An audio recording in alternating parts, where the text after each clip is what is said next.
SeaManShip, a user's manual, 9 configurations. Section 1, C. 1. Startup.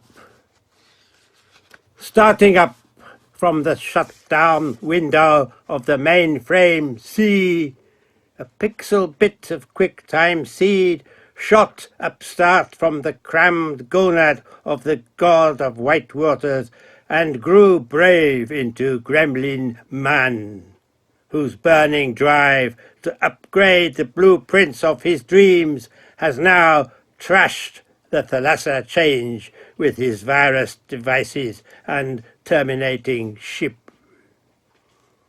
And I, called up to monitor the unbuttoned power of the current, prompted from the screen the wild eep, I thought, of a virgin merman's glee at his first coming, and saw, strung white-haired out in the grey-scale deep, the ghosted image of his onan milk fade to a mere blip of erased souls in the running glasnost of the Cold War ocean. And booted up by this revelation of Eros Genesis and death, I then began a staged process, like a showboat's maiden journey long delayed, to define and play out my own thalassinous role in the trackball trip across the crashed motherboards of the spanking world. And powered up by the random cache of memory, I know that if I first can helm the lost ark of SeaManShip to the destination port of the hereafter, I will a little have fulfilled the multi-finder task assigned, I believe, to me. The sea, I have since found, the macro of nature, formats the total earth world of our blue pearl disk space, and have found that man is alone the searching mind that nests the iconed folders of the cosmos, and have found too that each and every ship is an emblem of everything lovely or slovenly ever made with his hands, whether it be the rammed windscreens of stratojets, or the radial mirror balls he's fired from the shell-shocked sand, or whether the Passacaglia swells of organ thunder shuddering through his gigalithe cathedrals, or filigree braid laid comely on the brow of a Camelot queen, or even a back-broken cruiser spewing oil on a gulled beach. For ours, I have found, is a time where these crafted argosies of man's imagination invade and jason every chaste creek of the chastened earth, and also in time where man himself, craving now only to teach something less than a paradise, will become little more than a throbbing, venereal, aqueous gland. Or, I say, for my singular self in the first person, the sea is that dashing tundra of God that inspires all that I ever do. And for me likewise, man is the union incarnation of all those I have ever loved or loved me, and every ship is a memorandum of all the seafaring tales filed in the logbook of the journeys I have lifelong made. The laced waves have thus assumed the roles of alias lyres played by the wind, and the singing young, like the blue-eyed descryings of distant sails, people the wetland dreams of my wanderlust, and in every scurrilous ocean gale that crows I hear the voiced annotations of anguish, mine and theirs. And though the incontinent wails of gulls fills me thereafter with renewed longings, the foreglimpse of joy unattained grows unbearably lovely, and serves there only to whiplash the nerve ends of my unsatisfied desires. I so much need to configure ways to escape from this horse corral of the brash sea, which ruthlessly undertows my freaked mind with its incessant dirge for plain-text man, as if I seem spotlit on the lowest rung of a liner companionway, to be lost in the cerebrum hold of a steel ship that's unwilling, unable, perhaps, to bold-face horizons and chart me a course to run down the wind and sail free from this struck-through italic life on land that holds me fast in a numb-locked grip that's more, oh, so much more tungsten than virtual or cold reality. And yet, were I free, I would find I can never make headway enough from the taloned clutch of the land's decorum to whip out the anchored icons, create and enter a new and a clean paradise, unburdened beyond the fixed meridian, page break of my numbered days. From the fern-fresh gem of the first water to the trickling dry cascade of burial scree. Scant hope for me then, as I scan and catch the drift, landlocked and iconoclast as I am, to thrive long a longshoreman, or stand firm on any shore long, unless I conform and confirm and word perfectly understand first exactly what the shining fused sea is, how it formed and fashioned the centered source, the headstream of shimmering earth life, and how what stays here and stays alive, and learn also exactly what the frail-skinned man I am is, and what seaman-like force drives me to find refuge in places beyond the terminal land, and what mad or what sane godheads within or above or elsewhere lay out my outlined course. And unless also I can handcraft a ship unwreckable, manned too with a crew reckless enough to do more than merely survive, I can, I suppose, never comprehend what the tritoned sea means, except by trite means of knowing the parts of its sum.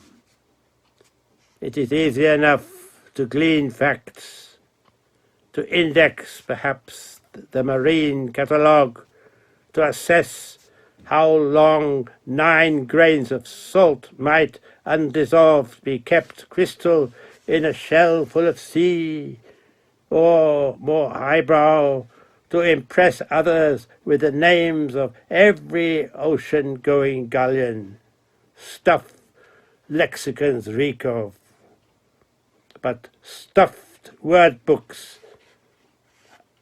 no matter how splendid the bindings are so much less inspiring than the silver-lined, wine-dark spines and vital blue covers of the sea, bound within them its gentle, rough bullions, its deepest chasms, where no man yet has ever stepped. Nor, I find, can I mine much deeper down or deep enough into the veined mind of mankind, for in vain, however much I come to know, I never know why I know it, or know why I have come here, learning how little I have come to know. I sometimes stand hovering on a hawking brink of understanding, only to find the flash of instinct, that big bang dream, fading into a dull glow of animal wonder, as if all sparks of eureka genius darken and die the very moment they might be about to ignite and rainbow round in a sunburst of radiant flowers. And then I drizzle droop down and sigh, oh, childlike at a window, at the loss of something shadow-like just behind. We've built real ships, aye, schooners, coracles, and aye, steel oracles of space. But all sea-goings go nowhere truly newer than where they began. Or, aye, are soon broken under breakers. And those that brave the black slipstream cyber of the spinning stars journey back sometimes, have found no other place friendly in the limbo galaxies. What ship I've built from the breakthrough dream of desiring to know decays like the dream itself. No artisan ever yet has designed a splendid masterpiece that will still gleam brightly at the far end of time.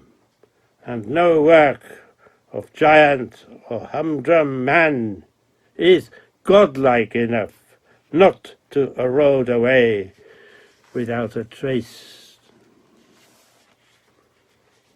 SeaManShip, the supreme know-how of living best at sea. I once believed that sailing men once knew, evades me, it seems, forever, has become a built-in skill I can, any of me, never retrieve the more I acquire it. As if I spin and tumble within a child's balloon, that, as it expands, creates a greater knowable view of the unknown outside itself. A moist pupa inside a half hyaline cocoon that dreams of but never sees the petal kiss angel it will endeavor to become, knowing though that the bright day, will start up soon, but wondering about what wings are, and wondering too how ever they will lift their little light leaden weight into the wingless realms of burdenless blue.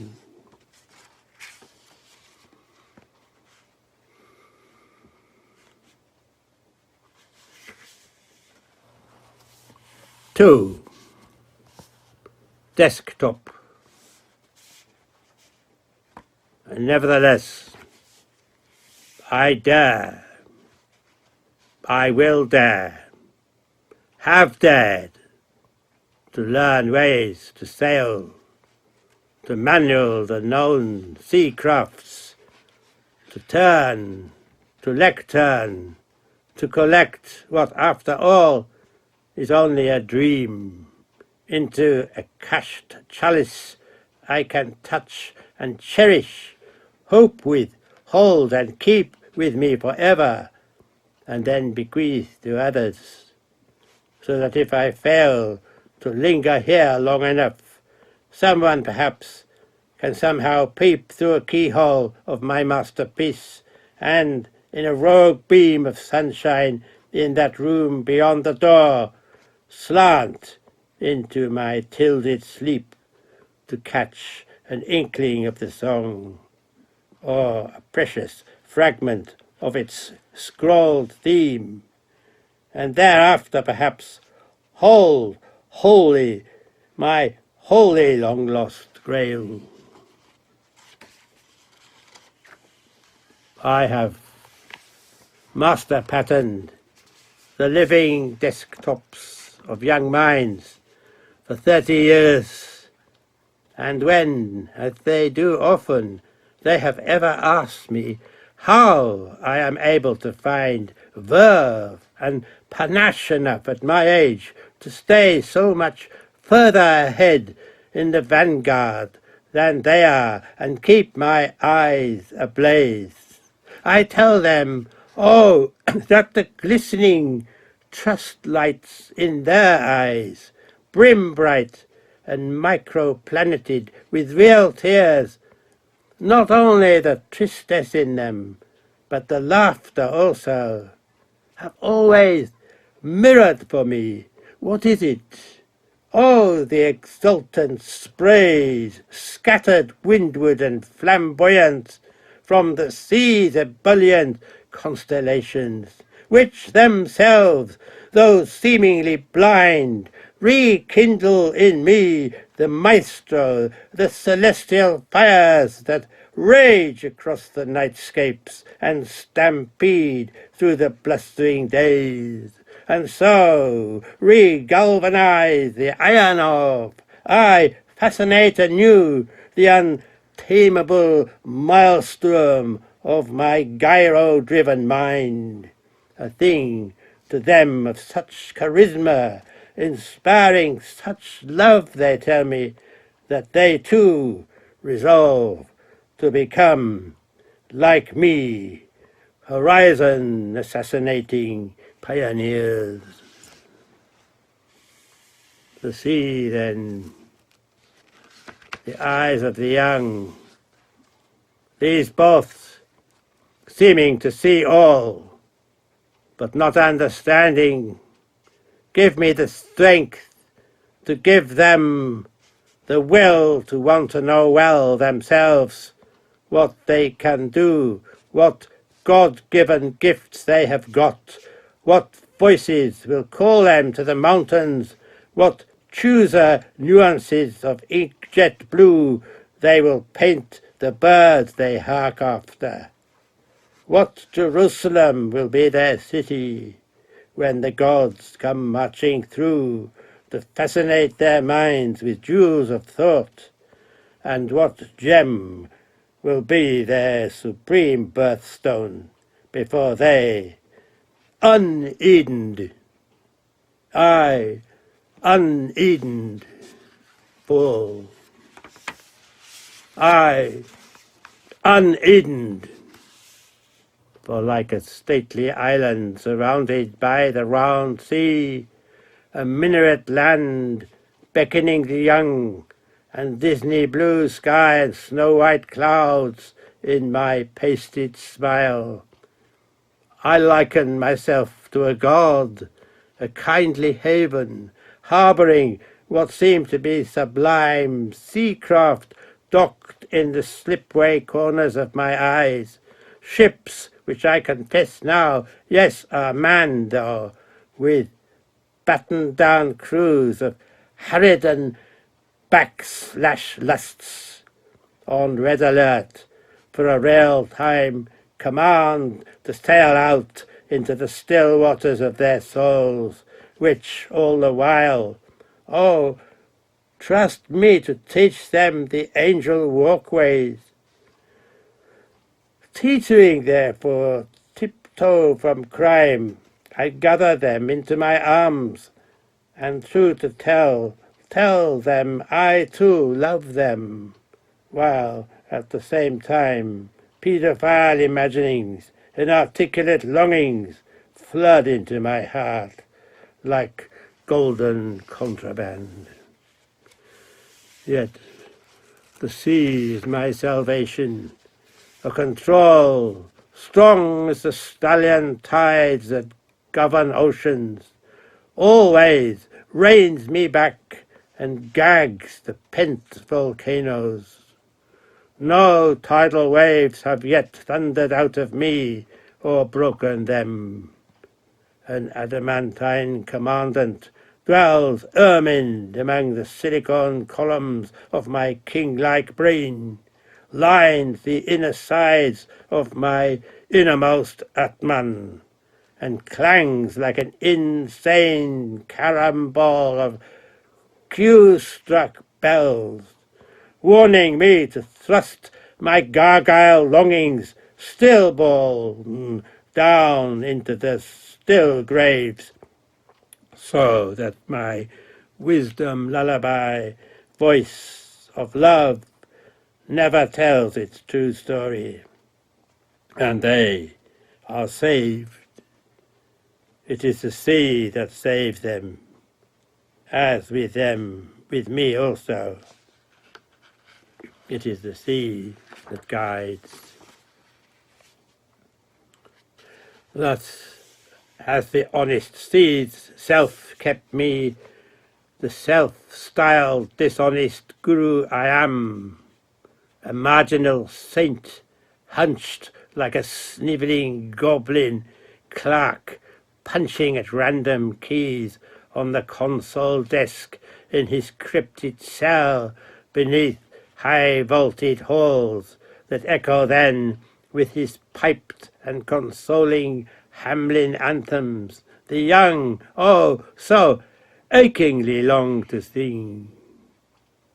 And there, too, under the white sky-moulded ceilings, I hang my rows of gilt-framed oils, the gaudy paint of which conceals abomination as pretty as a jellyfish's sting, that, oozing as wounds do, would run rancid like slow whale oil down the stained and flaking damask walls. Were it not that my merged respect for the sea and for these tyro midshipmen induces me to bring them rather to paradise, a paradise of knowing, so beautiful it utterly appalls even the angels, who, once having seen it, die. An Eden coined after, not before the first taint. Just as the sea, from which all green horn vitality first emerged, now locketh the world's garbage, yet still has the guts to create pure rains, freshly distilled, to fall kindly on the thirsting ground, which is to say again that not only life, but death also surged splendid and kept singing from the ocean in that firstborn outward bound, and also that all the lily whites of love bloom from the dragon seeds of dragged down hate, thus nurturing saplings, a green weed longing to confound, goes hand in hand with the emerald ambition, oh, somehow to educate. Thus I lay out the patterns, user-friendly, of my own desktop, from the semblant beauty of which no flaws can ever be purged, which is to say in the end that a true teacher of men cannot and need not have to be a paragon of goodness, and that the most pure Mahatman Christ has to acknowledge, if ever he walks the earth in human kindly form, that the leanings of anatomy will never leave him or set him free from the stuffed folders of procreation, even if the burning sleet and hail Mary storm and shingles of a wet daydream may be ignored. The pulpit-addicted priests profess that God sacrificed his only begotten Son for mankind, but that need not ever mean that the bold-faced warm writhings of the frocked flesh were a cloud-9, nine-day beatitude that Jesus Christ denied.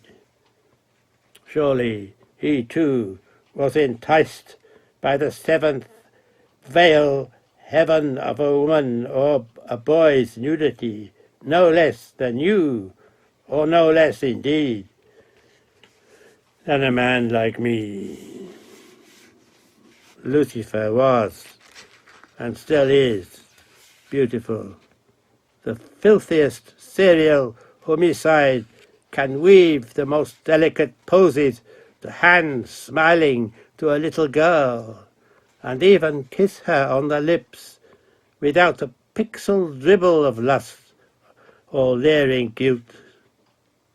Even the fluid stools of a pig can prime a rose with blushing pride, and innocent minnows clean their scales in poisoned silt, just as the elephant man of the oyster hones in its rough-cast crust a cloned pearl.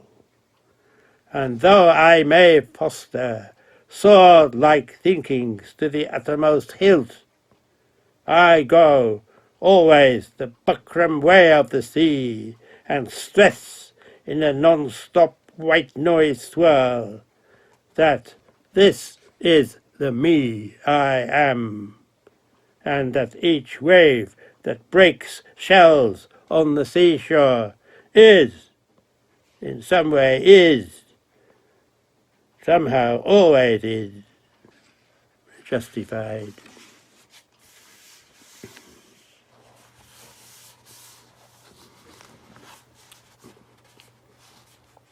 Three, install. In the beginning was the Word, and the Word was with God, and the Word was, well, rather soft. And the same was in the beginning with God, when first he installed it in the high street hardware store somewhere along the seafront. For the Word was a swarming plague of bugs and glitched bites, and God stalled. And I find now I have no option. I cannot shift the command elsewhere, and cannot control the Word to send it aloft back to the gates of heaven. For when Eve bit knowingly into Adam's apple of knowledge, some know how, all Eden was instantly walled round with the fractal holograms of chaos, and there was no craft to escape in from that contoured shore. So I sit here now at a manual of keys, but with no power to reboot the power book of God. Yet have, I believe, been called forth to Isaiah, the new server of the kingdom. But when I lifted up mine eyes to the heavens to implore for help and inspiration, all I heard was a nervous fluttering of wings, and somehow someone, I think, up there merely coughed. So I looked north, and I saw Woden, one-eyed and hatless, lying jewelled in a funeral ship, about to be sent out aflame into the Wednesday midnight sun. And I looked south, and I saw the solar ship of hieroglyphed Ra irradium down from the sky to the Sphinx underworld, but not again come up to reinstall him on the primeval hill. And I looked east, and I saw the 9 imperial dragons locked in the red compound of the Forbidden City, a chessboard redoubt where Buddha was banned and abandoned. So I looked west, but the gods there were all knaves, and the gambling popes were still waiting for the last trump. And I looked up again to the heavens, but all I could see was the swan song of bloodshot shooting stars. And on the ground the words of all the world's books lay scattered like leaves, and I knew then I must summon up the will somehow from now to Roger, a new thesaurus, attempt to restore the deleted files of the past and erase the disfiguring scar from the dragged-down face of God. But I had no means, and no means of knowing how, how to bring this total overhaul about.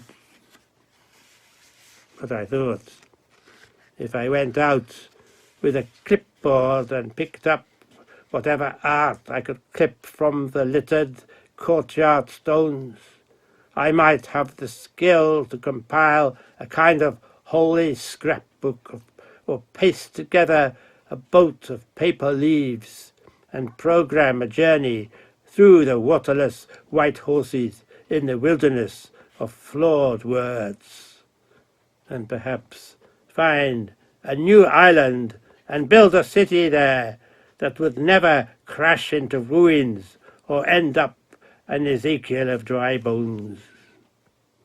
And if I could, I would origami all the remaining pages and set them up into perfect formations of flying birds that would, like the rainbow and the dove, promise a peace between God and man, so that neither ever grieves again. Then perhaps heaven would have the courage to send us a new word, or a word perfect, or a word future, so that even the surds that jinx science and the breathed sounds of phonetics would find a voice and become for the first time rational breathes, beeped out by God, that might be at last correctly installed in the established mainframes of the world and all their clones. But words rust and grow redundant like the daisy wheels of flowers, are cunningly foxed or chameleon their sounds. So the snatching yester claws of word have gone to the dogs with clipped nails, a weird deviation, and radiant love that once expressed the true brotherhood of round tables or Tristan zeniths is sold now as a candid valentine or the titillations of a simpering tart. The newest thesaurus is half a dinosaur old the moment it appears on a station bookstall. And the runes found carved in Celtic burial mounds cannot be decoded. And surf, I once believed was the way to spell the voices of waves, is now reverbed in a skin-tight wave-top art, or the mode of browsing through the webs of data spun out in the sizzling galaxies of the internet. And the crying gulls have gone west. Latter-day bards have disrobed, become bored, crazed poetasters with no taste for words in any tongue. It's now time for them to restart the engines of invention and find new ways to make old words, reactivate the glossaries of the past, and to recoin the best kennings possible in a world where language has almost lost its skill to express true feelings, and the human voice no longer astounds. And numbers also. If you or I had 11 fingers and 3 hands, we might never think of the 9 muses in the same way, and the 8 tentacles of an octopus might somehow seem odd, and a week perhaps not have 7 days, and the 6 sides of a lucky strike die might be refaced with a bean and a half, plus 1.5 of one, plus a bean and 50% of another, and half a bean. And both 5 and 6 be the middle point of an asymmetric code. We might not even be able to conceive of even as a Euclid state where even 2 odd sides are equal. But there would still be 4 winds, and God could still be 3 in 1, and it would mean too that the 7th wave could still exceed the other 6.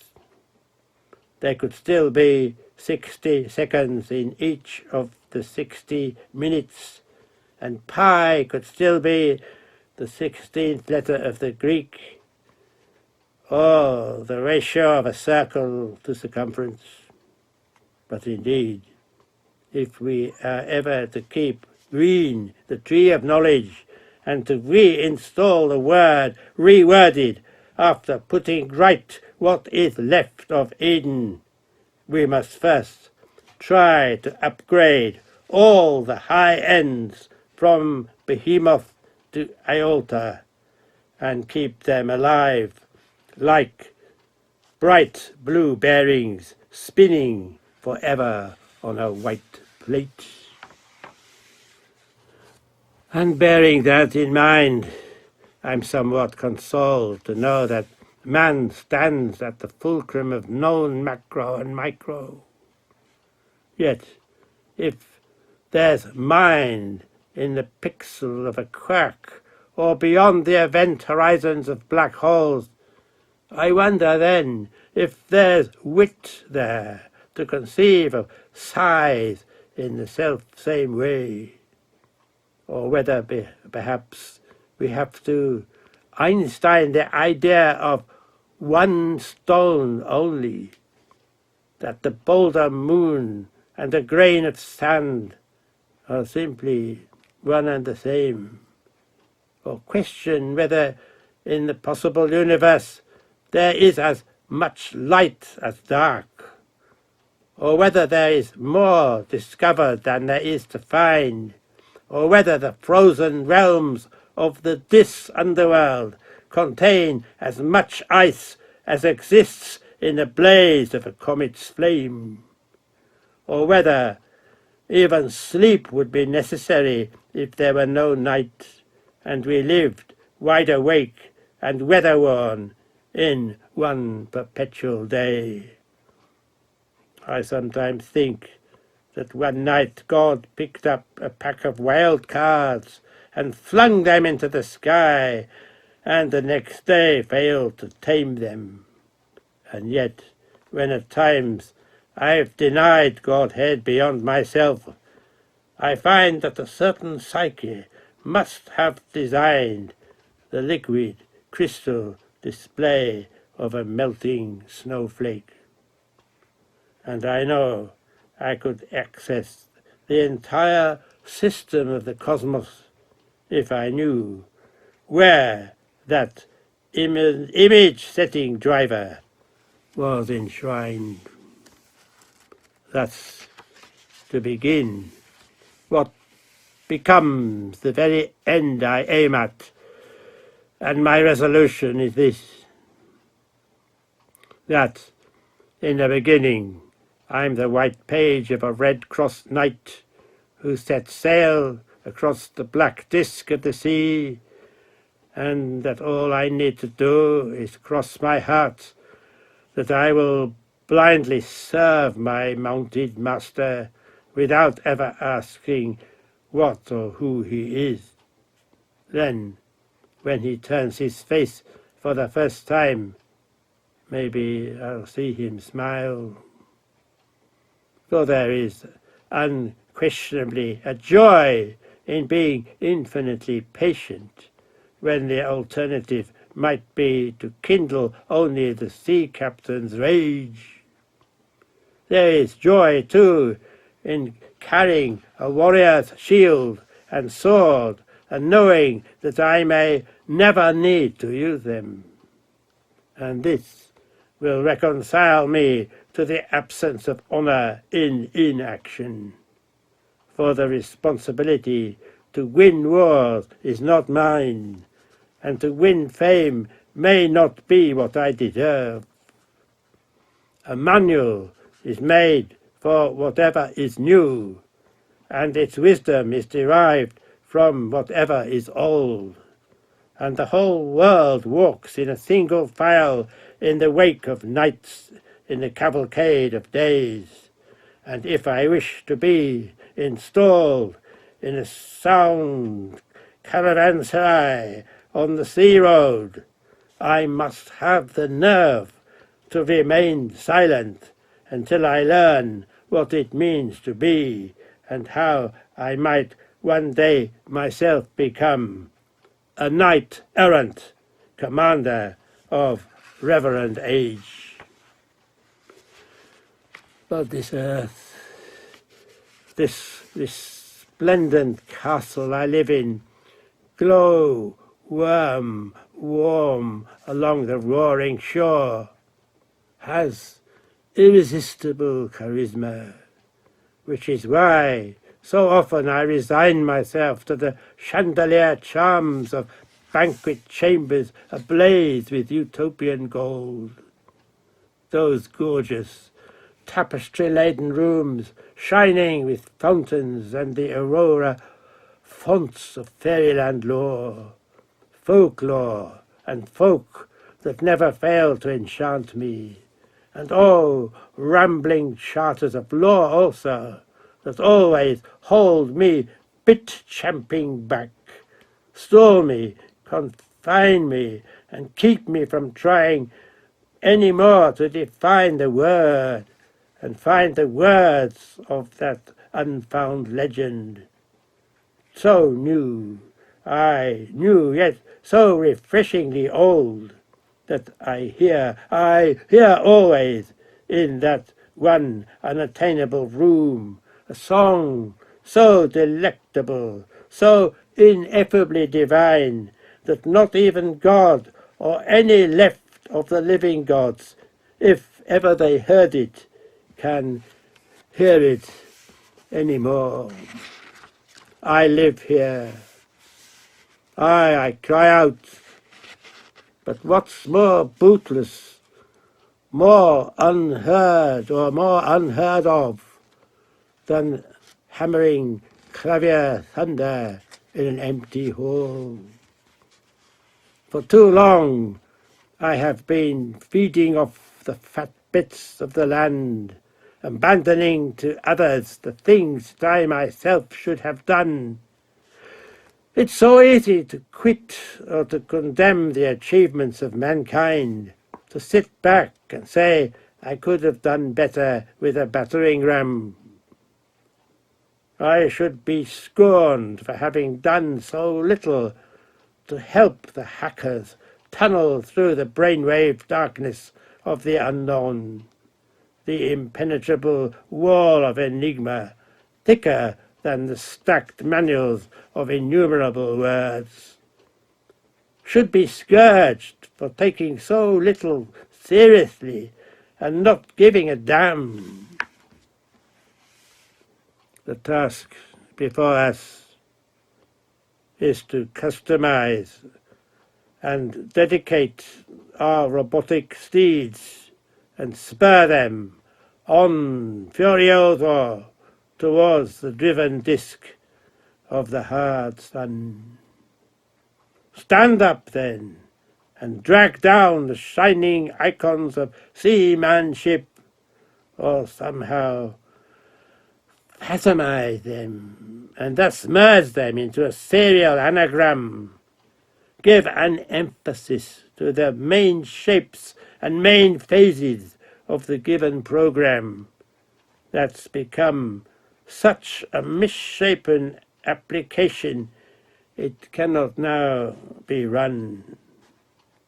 Or, better still, coin easy Munchausen freewares called Manaphysis, Senasaphim, or Pan-Messiah.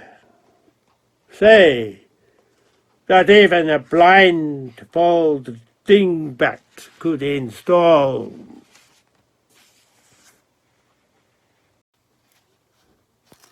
Section 2.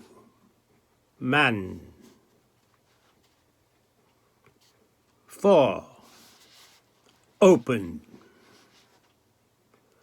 Open ye the gates, whoever knocks, or open locks, that the righteous nation that keepeth the truth may enter in. Or rather, afoot and light-hearted, I take to the open road, healthy, free, the world before me, leading wherever I choose. Or, if not, the untented cosmos my abode, I pass, a wilful stranger, my mistress still the open road. False beginnings. Such litmus lines are random Baptists of past openings, and crying in the cybernous double quick to begin, I twice clicked the icon precursor of X, Y, Z to access the ABC of the word, and waited, watching the program load. When what? A clipper of the clouds popped up from leagues under the Vern Sea, from earth to moon on 20,000 spinning screws. Neither prophet nor weird sisters helped me a whit, man nor woman, nor sang the songs of travel, but unlocking the secret of the island code, a captain without name encrypted it to the master of the world. Then, oh, this ramification of manual conundrums made me, like you, lose command of the word wand and endure the entry-level Pandora of the sorcerer's apprentice who prized open the forbidden can of iron discipline. A Spider-Man, cadet, sky-high on a network of girders, I lacked Oh, a tutorial or a teach text or a read me first. But down in the foreman's office sat widowed warlocks, chained to their zodiac terminals, inputting digits from open folders. When? In the next millennium. And I felt like a weeping old world electrician dying to short-circuit their wired webs of microfiles. For the way then when they failed to heed me has given me ever since a sense of not quite belonging to whatever world I move in, like the cursed and wandering Jew forbidden to die. And it seems now that wherever I go, I'm mocked at by a kind of resignation in people's smiles, or made to feel like a full-blown galleon at sea in the midst of Gaza, magrited round with black-eyed sunspots and floating grey-white boulders.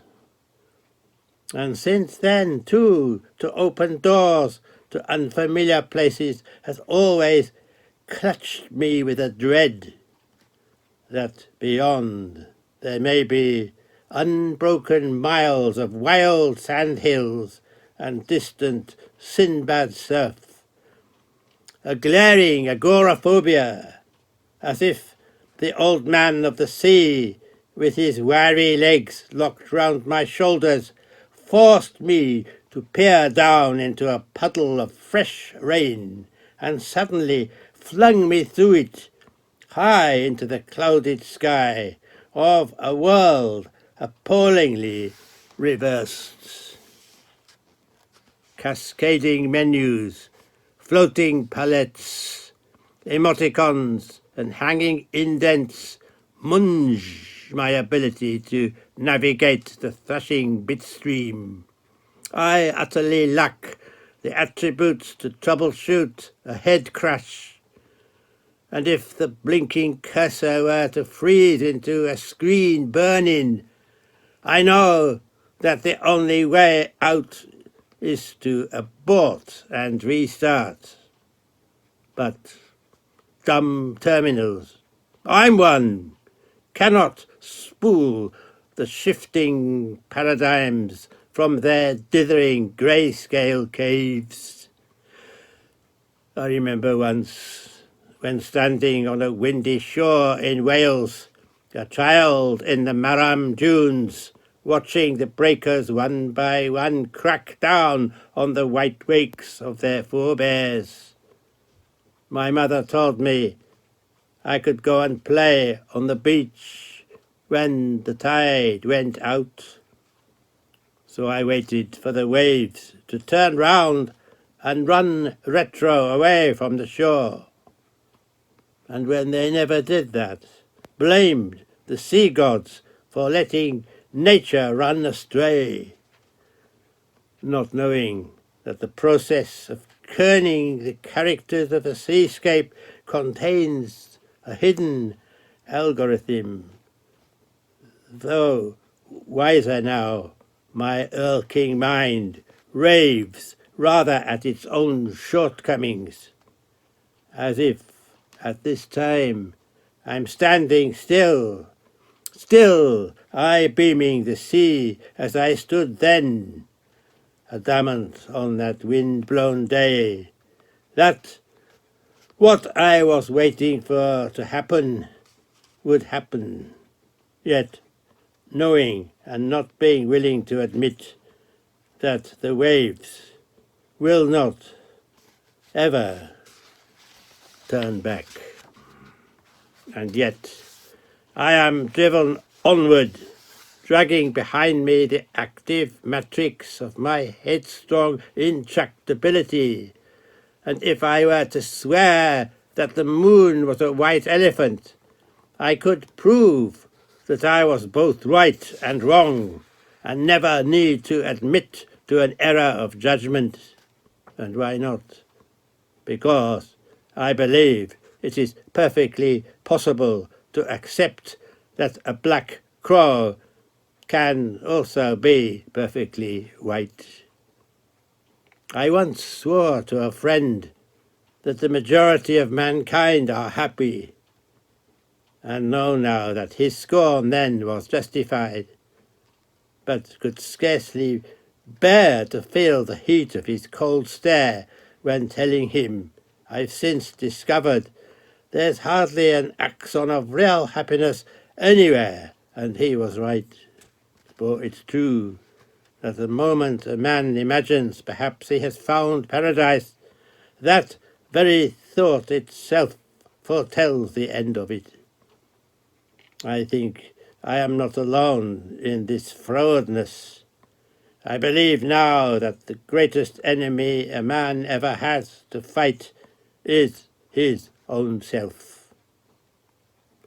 And for any man to attempt to assert he's a better man than another is no better than to spit into the wind. Yet the feedback of this is that if I seek the Word of God any place other than in my own mind, it won't be there.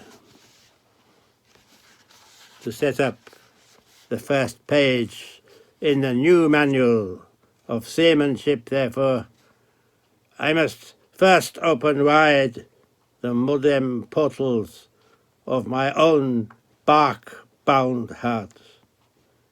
Attempt to be honest. Swear that the crow is black only, but it isn't. It is blue also.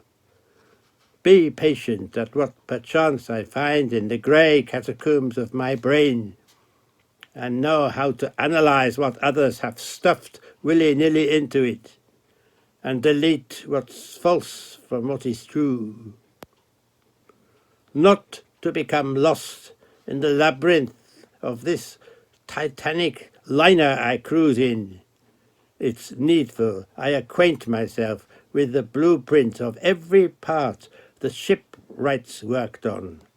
Only then can I preview the page layout of the decks. And only then find out who designed and who installed and who keeps shipshape if there is any sign of there being someone, each of the cabined rooms.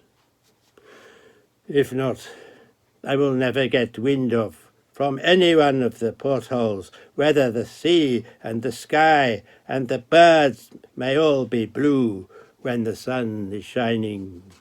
And if not, the most splendidly decked of the ship's saloons will soon come to resemble dark tombs, by which to emerge from which unsubmarined and enlightened there would also not otherwise be anywhere any kind of edifying art.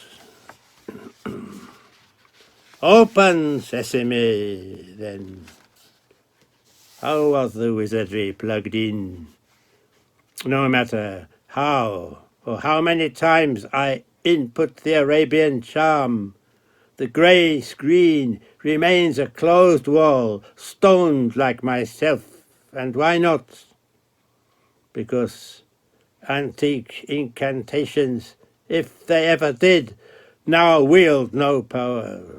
Or maybe there's insufficient charisma in my issued commands, or I lack conviction that if I will a thing so to be done, it will be done.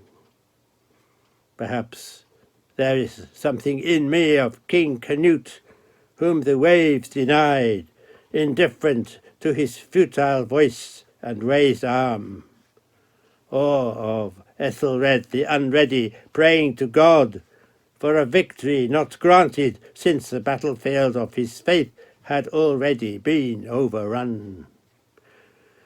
It is easier, perhaps, or perhaps not, to give up and gabble a quick brown fox jumps over the lazy dog, to say the Aesop grapes are sour. What I thought I needed to open up the rock is a magic lamp, even an old one, that I can rub to conjure up a Taurus apparition. But the only way to succeed in besieging a fortress is first to decrypt the land's layout, the length of battlements, and the height of every tower. And above all, I know now never to be angry or prone to impulse. For to win in any onslaught, the mind must be, perfectly calm. Yet, how to be calm when I'm never able to break loose from the unsound ululations of the fretting ocean? Yes, even here in this hill-ringed valley far inland, there is no way to evade that sighing, those murmured reiterations, even at those times when there's perfect silence everywhere about me. A constant tinnitus, which is not alone the sea's mania, but keens and becomes, without my knowing how, as glorious as the soaring chorales of all angels and of all audible voices heard afar off, yet always hovering near. And sometimes, it roars for hours on end, more boisterous than the sea itself should I be beholding it. And sometimes it hums like the wires of pylons strung regal across the moorlands, or like an organist lying dead asprawl his live keyboards, or the hell chimes of a million bells that toll still in the ringing aisles of my brain. I, perpetually there, a tuneless diesel boom of rolled drums, an air of crying children, the fluting of blue-plumed nightingales, a scree that drills miles deep down into Mora's black chasms, or climbs, skirling and golden, up through the thundering sun-blaze, and will never leave me, as if my soul itself has become an eternally open ear.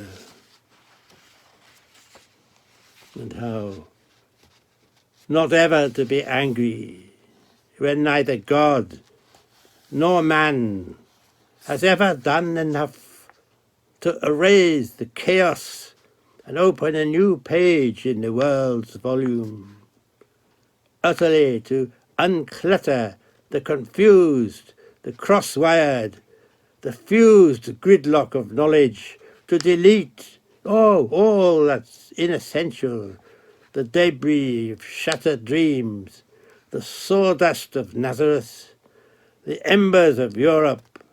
For if you once look, you'll see that we stumble forever through petrified forests and backwoods of catchpenny kickshaws. And I'm racked with this rage that not enough has been done, or that no one has gusto or grok enough, or even the guts to, harrow the gone-to-seed garden that God forsook, or to blast the dust from the shelves, to vacuum out the anchored word ships from their white moorings, and begin again with a clean white sheet. It would be, I am certain, so simple, only to blue pencil through all that has ever been written, and open thereafter an unlettered book, and then with invincible care to inscribe it with such cannily crafted words, and those in a hand that's so perfectly neat, that in one sentence only, or a single word, I could easily compile anew a manual that would guide us untrammeled to a new age. But who in the world will dare to do this if the doing were desirable? And now that decisions are needed, who can decide? Ah, yes, I have sometimes dreamed that I'm installed, the ultimate mogul, sanctioned by God, the scepter, indomitable power, the dominant driver in the vanguard of the non-linear galactic caravan, not in any way attached to that whispering clique, the clans of the world's leaders. For not one thing concerns them further than to hold fast to the reins and the arms of their throned pride. And so they've lost, as Eros has, whatever they had of charisma. But I'd be kindly as Christ was in the shop-soiled temple. I'd wreak havoc in heaven if I could get there. I'd be the steel-willed captain of an iron-keeled ship whose daily decree it would be to scour the corroded decks and incinerate all symptoms of incipient rust in the minds of the crew. Oh, I'd be such a man who need speak but one word to command instant compliance, and I would land and scavenge the wind-swept palaces and arcades, and in 1 hour clear them of their cowering inmates and scuttle the vermin, leaving behind me, I would, all the doors and windows open wide.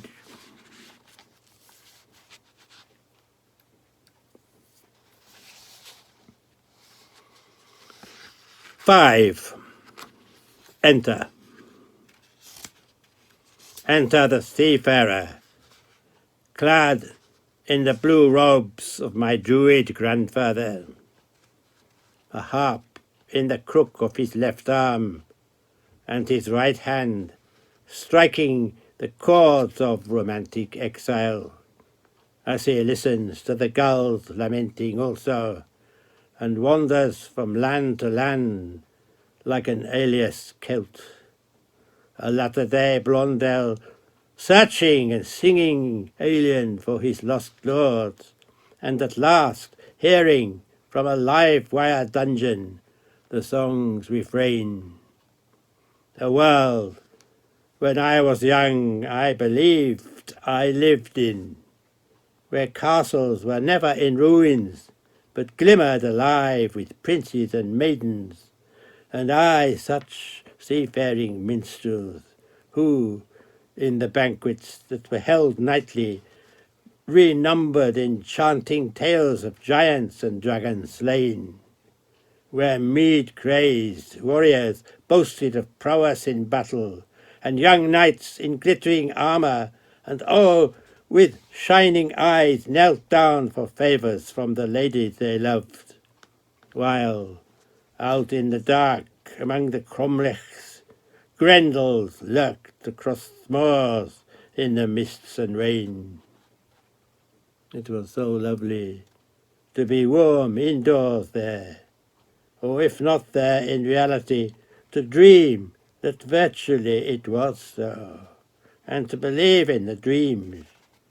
I felt I lived in a never-ending legend, a world braver, yet safer and more enduring than the present, and longed, oh, never to leave that golden land. And listen, I dreamed I was throned high up in the carved oak organ loft of a Gothic cathedral, packed with a spellbound congregation, the 5 manuals and flared pedals arrayed before me, and thereupon struck in full crescendo one magnificent chord, and held it, then charged into another and a third after, and so built a resounding chorale that saber-fired the shuddering air with the high resolution of my obedient limbs, so that never before or since then had anyone heard so profound an improvisation.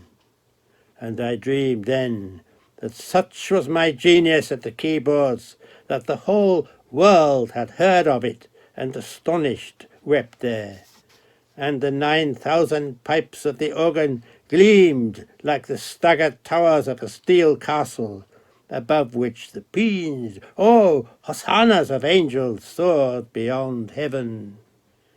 And the dream swerved to where, robed on the white stones of an Olympian arena, I declaimed lines from the world's most rare Cothurnian archives, where I rebound Prometheus, unblinded Tiresias, outlauded Tamburlaine, and addued the embarking Prospero, roared more stentorian than their wars or tempests, and no sound more overwhelming, save upon ending the ocean tumult of an unsurpassed ovation.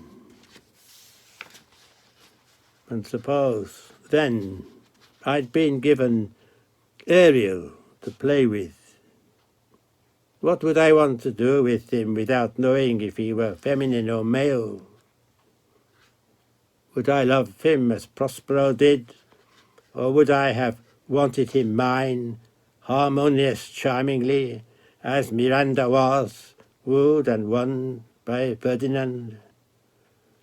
Or would I curse as Caliban did, deprived of the maestro's daughter, or wish Ariel a monarch from across seas, not to love, but rather to respect? There's not a man among us who is not in part a woman, and not a child who does not long to be a man, and not a tale that has not elements in it of Ovid's Metamorphosis, where chaos evolves into concord in the cosmos, and the elect gods turn into men, or, as Narcissus did, into flowers. And, as in the Midas myth, a thing will change if I merely touch it with my hand. So that, if today I were to toss a round pebble into the sea, I will have transformed the entire universe forever, and forever wrecked whatever order it might have possessed until that moment, which serves to prove that a single grain of sea-changed sand contains as great a power, evil or good, as Prospero had when he raised the tempest at the first sight of Alonso's dissonant sail. We scarcely know what miracles or devastations lie within our fingertips. So much that we do or is done by sheer chance. A murderer might otherwise have become a saint. And if Ariel really were mine, I might well take him warm into my arms and kiss him as dearly as Paris kissed the lips of that blessed face that launched 1,000 ships. Or willy-nilly so, perhaps I would not. A man who, loveless, has walked lonely for 40 years, might one day, as I did, find paradise hiding in an unexpected glance. Or a man bereaved may lie down weeping in a garden and dream of, across a stream, his precious pearl without a spot. And if Absalom hadn't died, perhaps David, his father, might not now be renowned as a giant killer or famed for his fervent psalms. Nor Jesus of Nazareth proclaimed the promised Messiah. The history of the world, however, is not alone of its leaders. It is what you or I may do or say or stumble upon at any moment. So, it is greatly needful that we be aware of the possible harms or blessings that float like gulls or angels around us, and prepared always for the joltings or the joys of random happenstance. Yet it is often what we do not or cannot do that makes us heroes. And I might have long since died perhaps of AIDS, had it not been for the joy of knowing one June morning that my longhand brainchild, an epic poem on Christ, had won recognition. A triumph that the same afternoon took away the need, though also uninhabited the nodding possibility, to destroy the virginity of a man-child, a chorister, who came to my room and sang me some of those same psalms of David, griefs and accolades, and an anthem too that I'd heard him sing in the chapel, with a title so fitting, "This have I done for my true love, my joy, my love of the sound of his voice, my true love of him, banished me and him from the system crash of churning perdition, unchristian from the slough of despond, though before that there'd often been days of giant despair, for he was, oh, such a boy I would have died for, I nearly did die.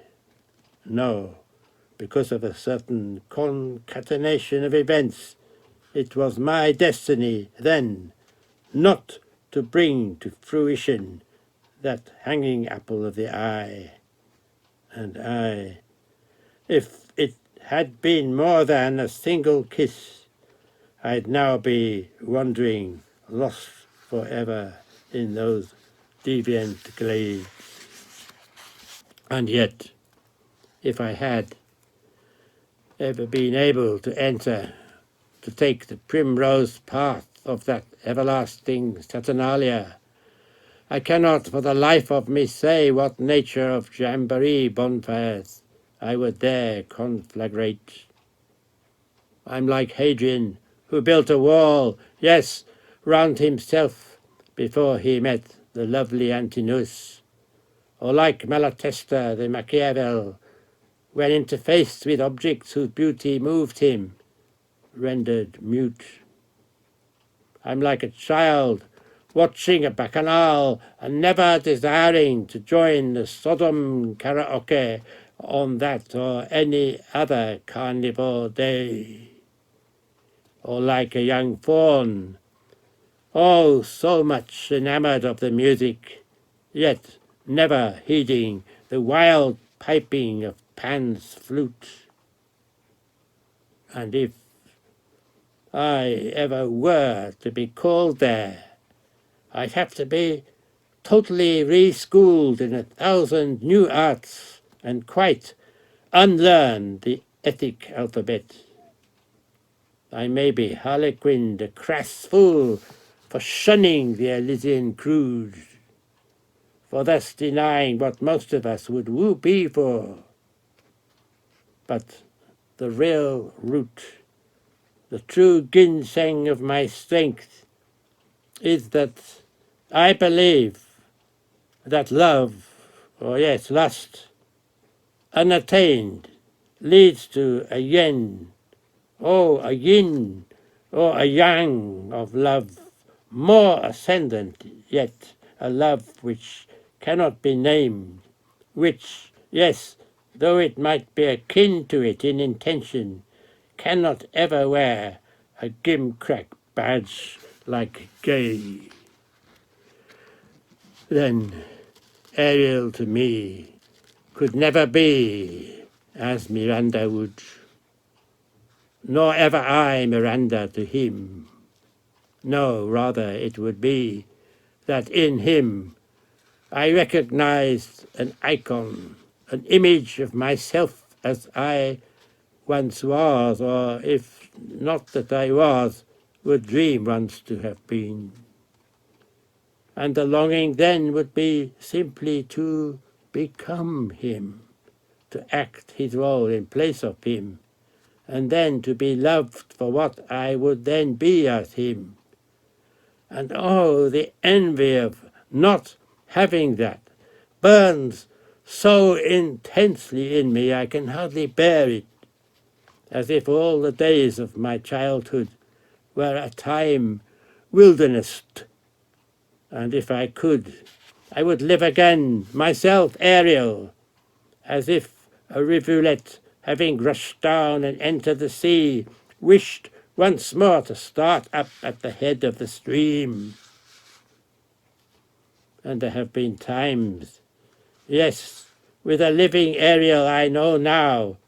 Oh, and I have told him, and he understands this, when, yes, we have walked together openly hand in hand, and I then thought that this, and nothing beyond it, is itself supreme heaven, a most perfect friendliness of loving that needs never to be augmented, being already, oh, the one epitome of peerless ecstasy. And Miranda then, what would she be to me if she were mine? Why, one in a garden of eidolons that might perhaps have winged higher than Ariel, a jewel from the south of France, oh, my first such doting upon maiden, held so golden a rose, till one day she simply went away and married. Oh, the irony of it, a man called Jesus. And once in Leningrad, in the gilded foyer of a vast hotel, beneath the chandeliers, a fleeting glimpse of one, I'm certain an exiled princess, whose undine eyes, caught once, instilled in me, still so, oh, such unfulfilled desire. Here, too, in the Orient, are some remembered, one with so enchanting a smile, and oh, Hiroyo, your irresistibly touchable ears. But above all, there is one here, unnamed, my wedded wife of 20 years, of whom I say that if angels were meant to walk on earth, she is one of them. And looking back upon this Donna hinterland, I could here unveil my teens of cherished souvenirs of such walking feminine wonders, some far older than I was, a nanny who died at work quietly in the kitchen, a mother who spent the long nocturnals hammering out her clavier sarabands, or a thespian dame whose memory at 94 burns still with crystal fire. Memory. Sometimes, true, my memory runs low, and I must close windows. But then come the times when I look forward and seek to re-enter virginal dominions. For I've striven long, have racked the remotest regimes of my mind to find or to invent just one word that will render exponent the ineffable radiance of what I believe to be true love. A tenderness I know always will sever itself from the senses, a perpetual flash which is not remotely libidine, which could allow me without distinction to kiss the cheek, yes, and the lips of an old man, Madonna, or boy, which fills me with whomever it is I'm in love with, a happiness so perfect it would never assail the realms of innocence. A word which, if it could be chanted, must surely lie somewhere along in the song of the bluebird. A new entry is now needed in every lexicon of the cosmos. But I wonder, as I stand here, overwhelmed by wonder, whether ever I will find it, that word, to express that kind of love I speak of, that has not ever yet been spoken, and that no man yet has ever heard. And yet, if I could learn it, that I would utter once only, and thereafter never again enter any arena of the world, or desire therein to speak.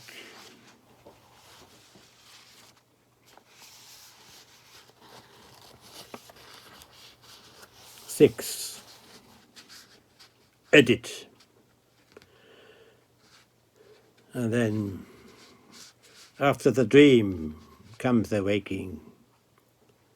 Those times when, knuckling the sleep from my eyes, I find myself hexed by the apparition of a face unmasked in the morning glass, and could almost see the white creeping up into my hair, when all the glamour of last night's command parade is compressed into a knot of pain behind my eyes, and the world and my tongue are waterless and grey. And from this lowest common multiple of melancholia, I pick up the remnants of the triumphal and make plans for the next, disheartened by having fathomed that what follows will never bring back the glories that are past. For there is no way for me to stand up again and redeliver my magnificent orations. Well, I may try, but will knee-knocking fail to do more than foolishly stammer? I may, yes, have indelible memories of keyboard genius, may still charge on extempore, but I know too that whatever I now say will be little more than a child's whimper. For the ringing tones of my gone grandiloquence are crushed into whispers by the hammer that murders romance. For no matter how splendid my renderings may have been, the words have blacked out, and I must edit the text. Thus, one day, still tossed in the undressed salad of my green days, to be told it was merely a processed play on an amateur stage, a children's charade, and to find myself standing on the bare boards unfloodlit among the visible mechanics of a ruined mask, and the whole illusion shuttered by a door-slamming father, a Corybantian mother, and a crew of taunting brothers, and no applause, but a good sword, aye, forged from hammered steel, can only be strong if the metal can retain its memories of a former age. But far more than that, can understand the true meanings of the hammer's blows when the furnace roars, and can endure them, and most of all, can be reconciled to the murderous end that rings loud within the ironsmith's task. For there is no making of a man without anvils, and behind the scintillant radiance of genius there's always a mordant cause. Mountains can boast no beauty without volcanoes or glaciers.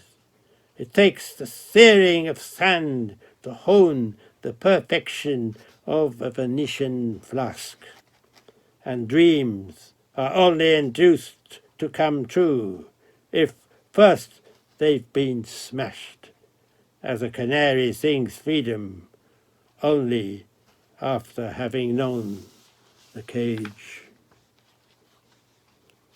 We act out a multitude of roles before we take off the masks, and learn then the look of the lines in our own faces.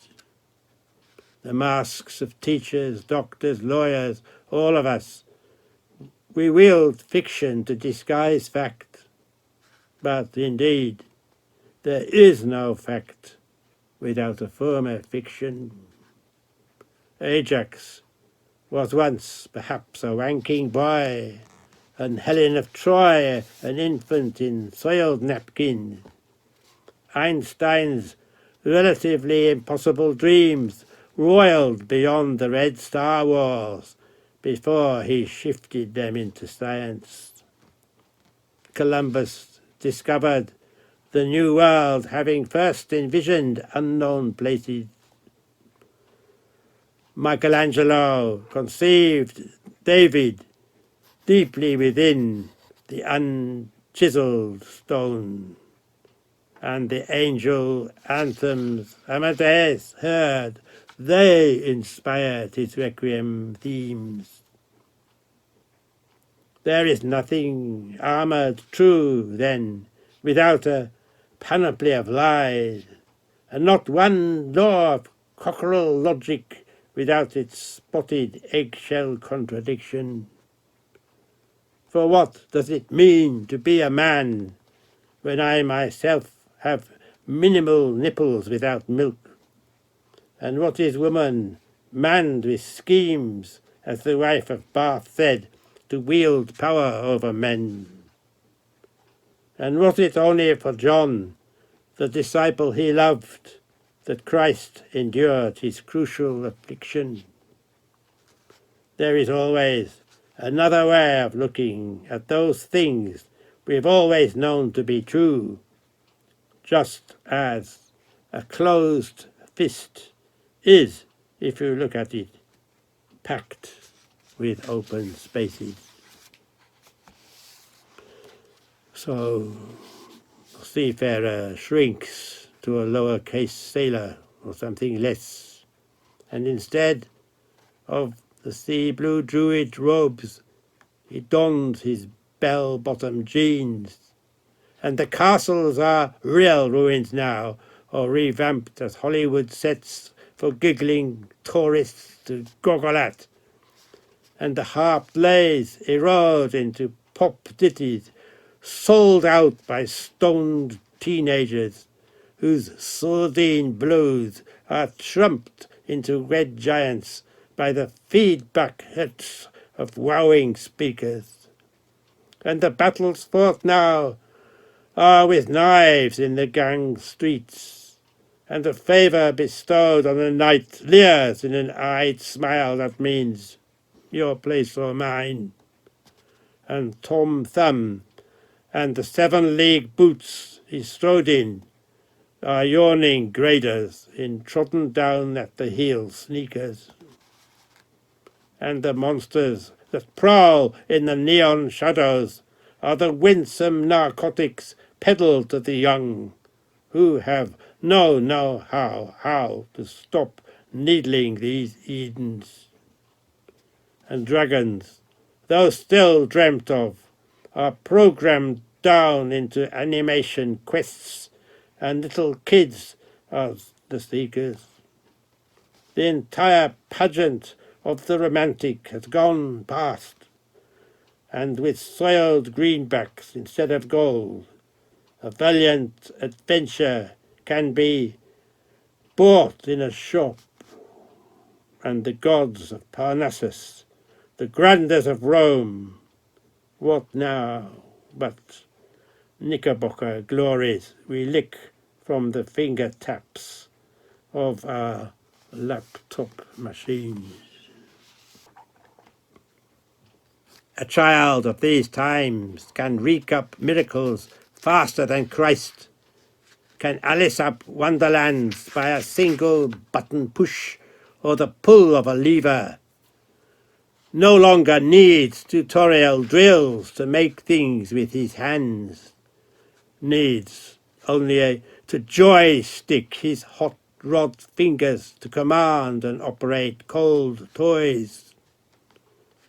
On a family motor trip through the blue barbaric beauty of Scotland, will never once glance up from the minuscule screen of his bit-mapped game, knows nothing, or next to it, of the satisfaction of a thing achieved by brow sweat, has no inkling of the real industry of a dam-building beaver, has never scanned even the graphic images of his own imagination, has lost his dynamic, a saber-toothed tiger, spoon-fed and grown tame, has little sensation of setback, anticipates freeware rather than adversity, not knowing that hardship's the only way to realize true joys, and yes, like my former self,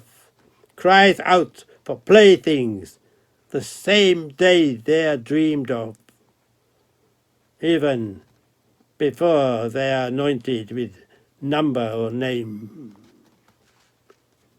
The little children have thus burgeoned into brutal despots in a world where the adults backwater back again into mere girls and tepid boys.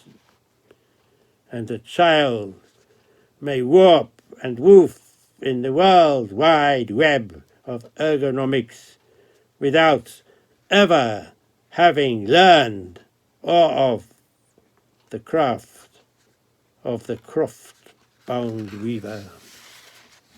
It's an age of have now in a world where the have-nots outnumber the haves 1,000 to 1, or more likely more, where virtue is little more than a misspelled version of vice, where the pop-up heroes of the mainline young are skin pop junkies, where cocaine can change hands quicker than the can of Coca-Cola can, where the grown grass, no longer green, goes up to heaven in smoke, where any kind of bedfellow at any age is condoned, where kids are trained in condom mechanics without knowing what they are for, where conked out love conquers all and ends up conquering itself, where anything that smacks of decency is bullied as a sick joke, where men and women, supposedly the high ends of evolution, now ape the apes and screw ad lib like rabbits or gibbering monkeys, where often I, the most saintly of leaders, or a pillar of state, standing erect, is revealed as a leaking phallus wrapped in a cloak, where the jaggers and Jacksons and Madonnas are crowned queens, and erstwhile kings assume the obsequious, oversexed roles of peruqued flunkies, where liberty's the carcass monument riddled with human worms, and justice is weighed in the carat scales of ingot law. Yet, yes, there are compensations. We must not imagine that every pathway leads downward.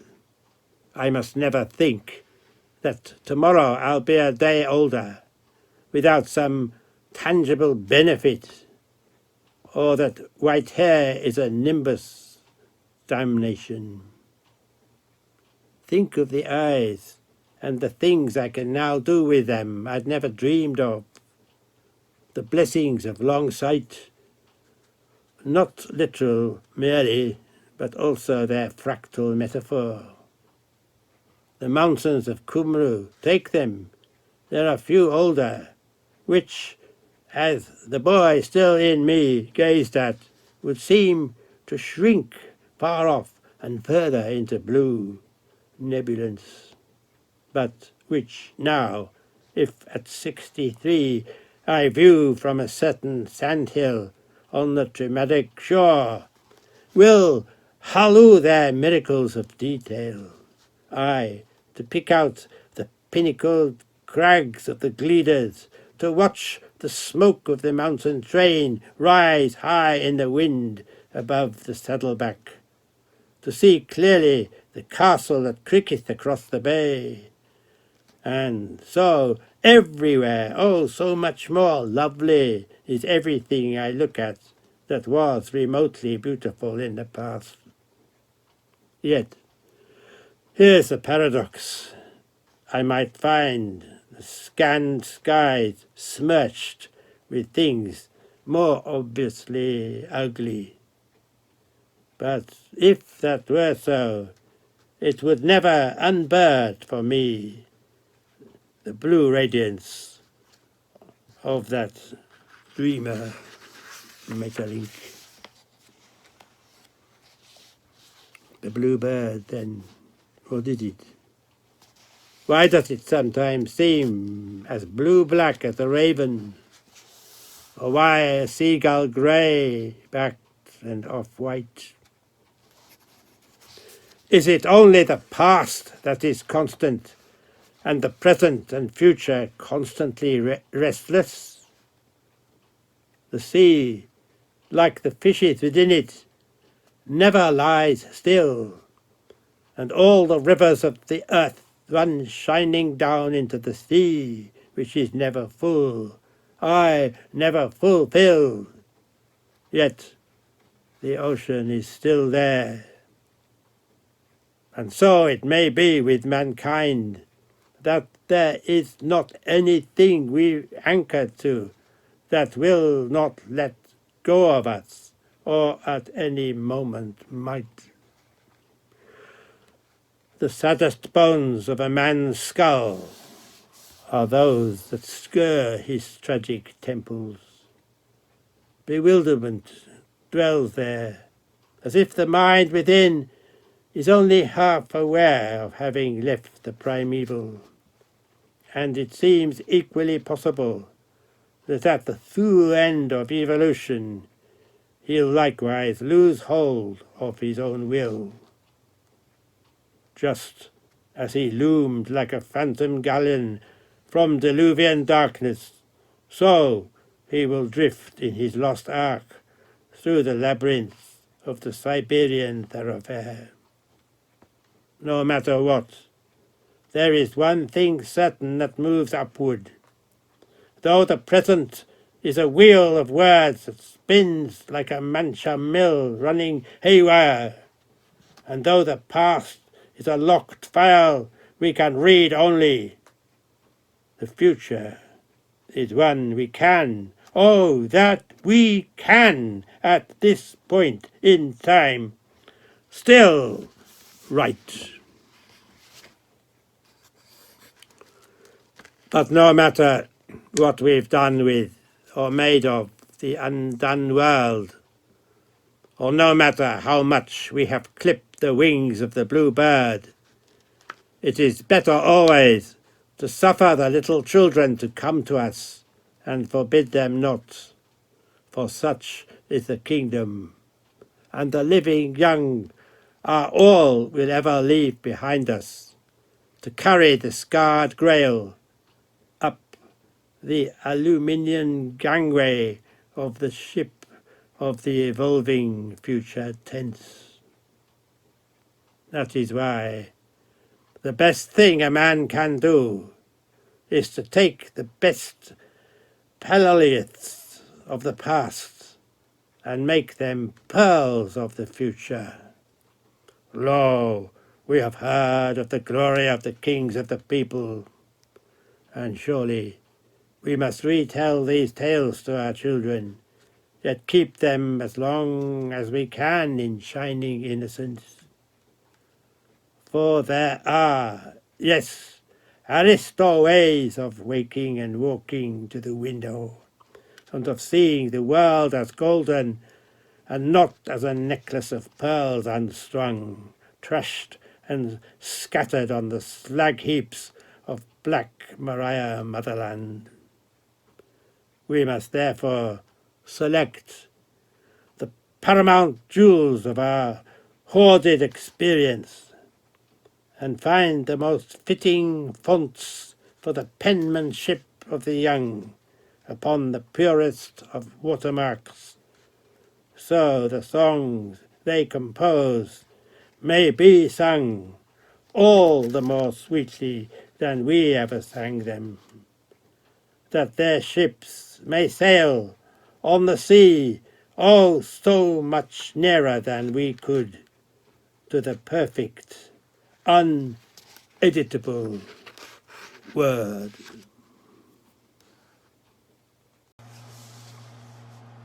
Section 3. Ship 7. Save.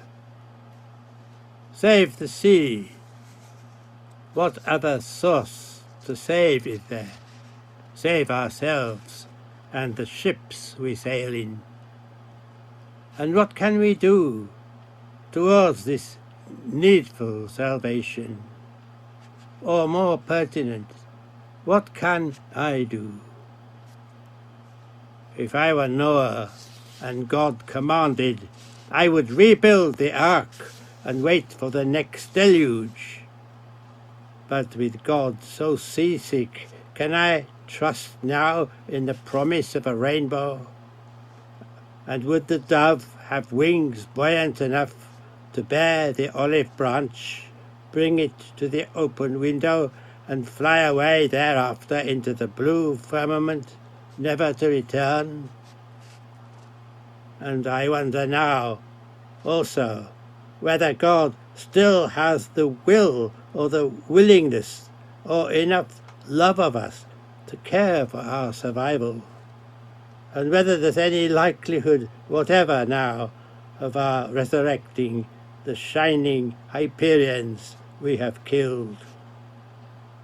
It seems more than probable that the shuttling messengers that lance the ozone will bring back to us from the good heavens above a static cacophony of woof words far worse than the first Babel, and the most canny and alert of captains won't be remotely skilled enough to unweave the outlandish lingos of other welkins, or live long enough to browbeat the time warps that crosswind him and his crew. We should never think, then, of launching another Nautilus, made for a star trek 20,000 light leagues long, without understanding what happened to the Challenger up and Columbia down, even if their $1 million restrooms were the last word in paradise? Or how much nearer we are to the cavemen than to Dare, and that Stonehenge is hardly more primitive than a digitally mastered clone of it. Observe how the Mach 2 Concorde descends like a swan, ugly above water, and listen to the primal shriek of its deafening landing. The searing touch of tire and tarmac somehow seems now to antedate the pluperfect conjugations of the Hammurabi Code or the Rosetta Stone, and the newest fangled and yet unrevealed blueprints of the future perfect seem more decrepit than the Dead Sea Scrolls or the Golden Bough.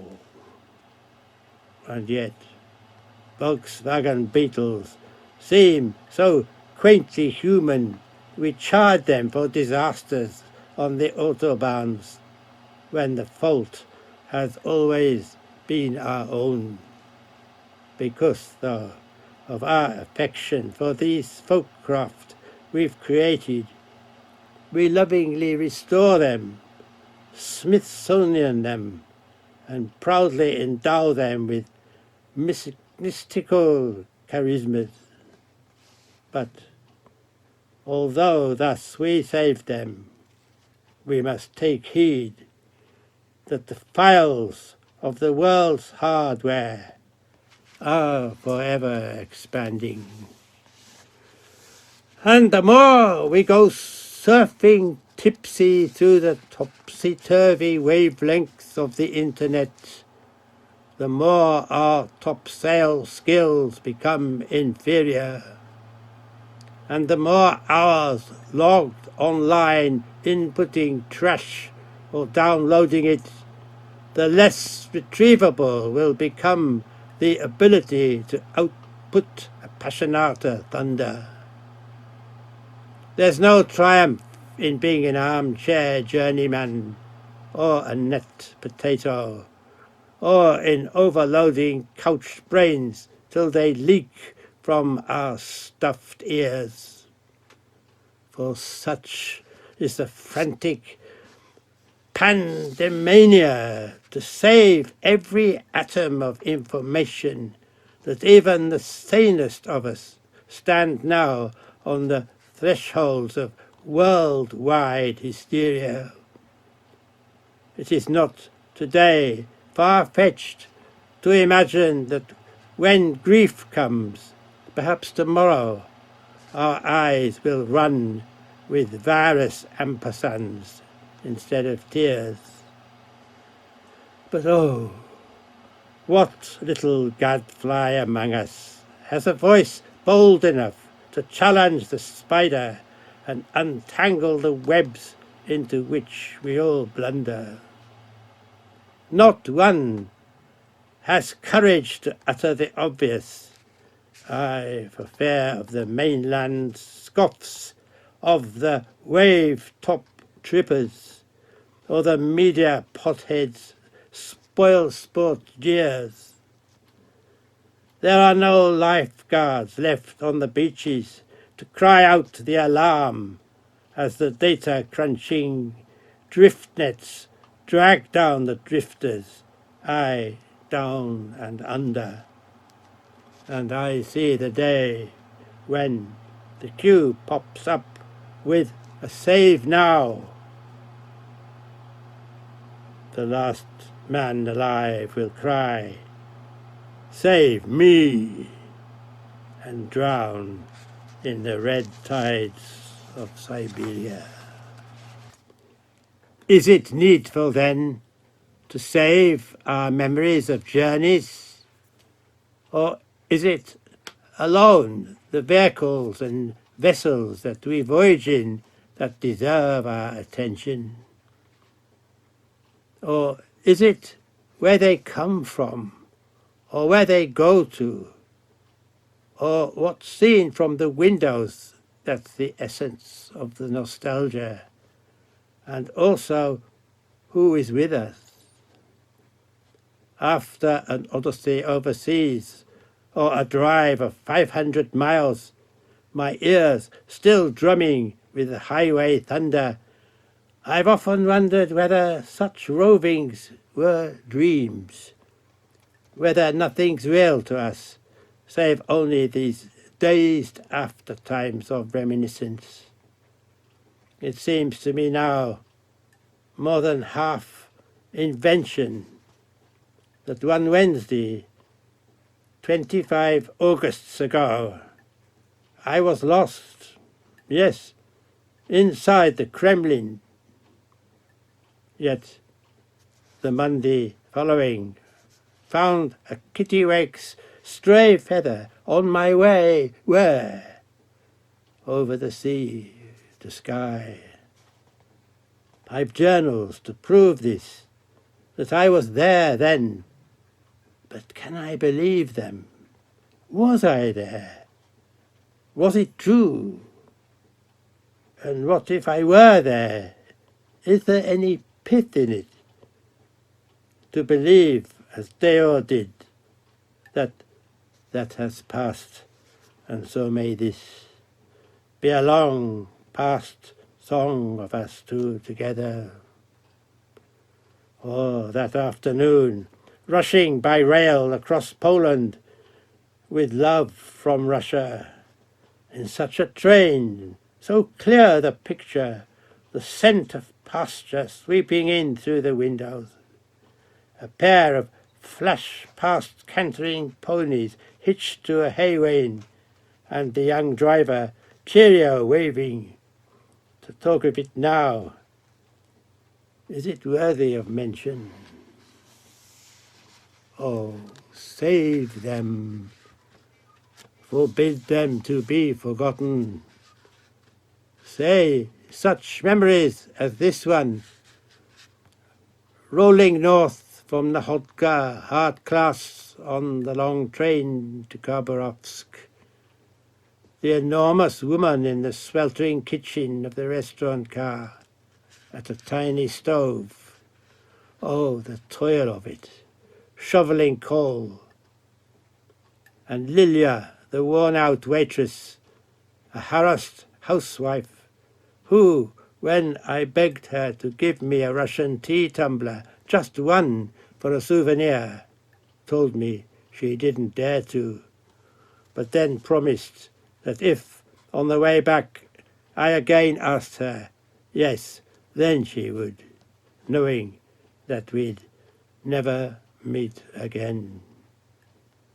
But 8 weeks later, oh, Lilia, there she was in the same diner, and without a word, and with a smile not without a flicker of fear in it, she handed me the glass in its tin-plated holder.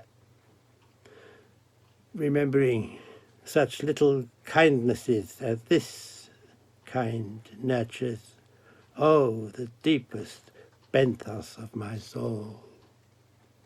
I am quite certain that each one of us has recollections akin to this, which are not to be filed away and forgotten, but will affect us year after year, teaching us how to live better in the now and the hereafter, and are never, therefore, to be thought of as moribund, but play a vital role in the making of mankind.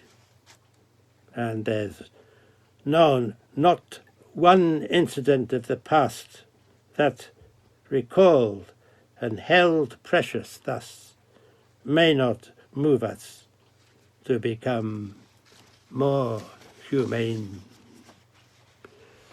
There's a danger, though, that such maudlins of memory may render us mere automatons of numbskull retrospection, depriving us of the faculty of looking forwards without weeping at the mind-stunning gridlock of the fractal future. So we'll become older, even senile, in our adolescence, and enter our second childhood long before the first is finished, and wallow in the fens of Ambrose sentimentality. We have to learn then how to select the text we will work with, how to winnow grain from the chaff and print that out, the final selection.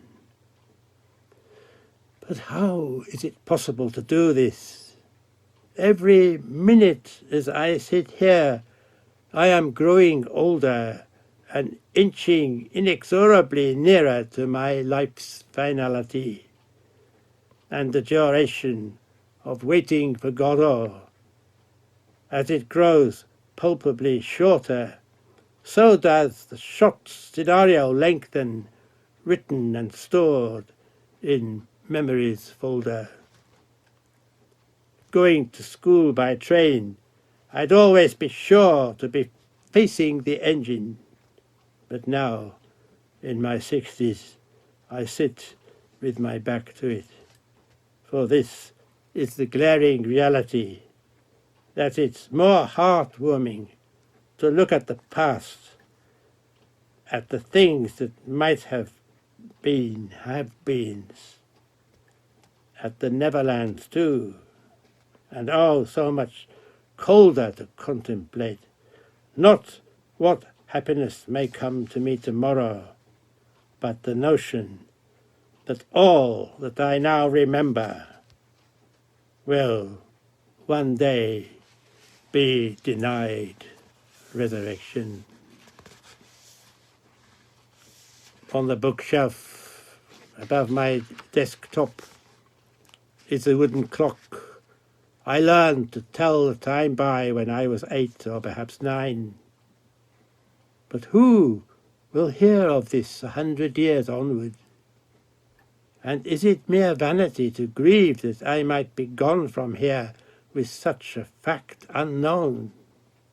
Can I bear to think that the entire network of my thoughts, every dream and all my memories will one day simply cease to exist?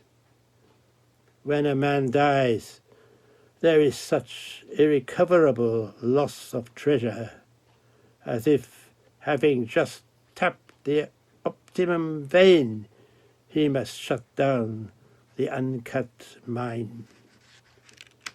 It makes me wonder why I have to be here at all, why have to learn anything, when all the brain's whispers will dissolve like a morning mist.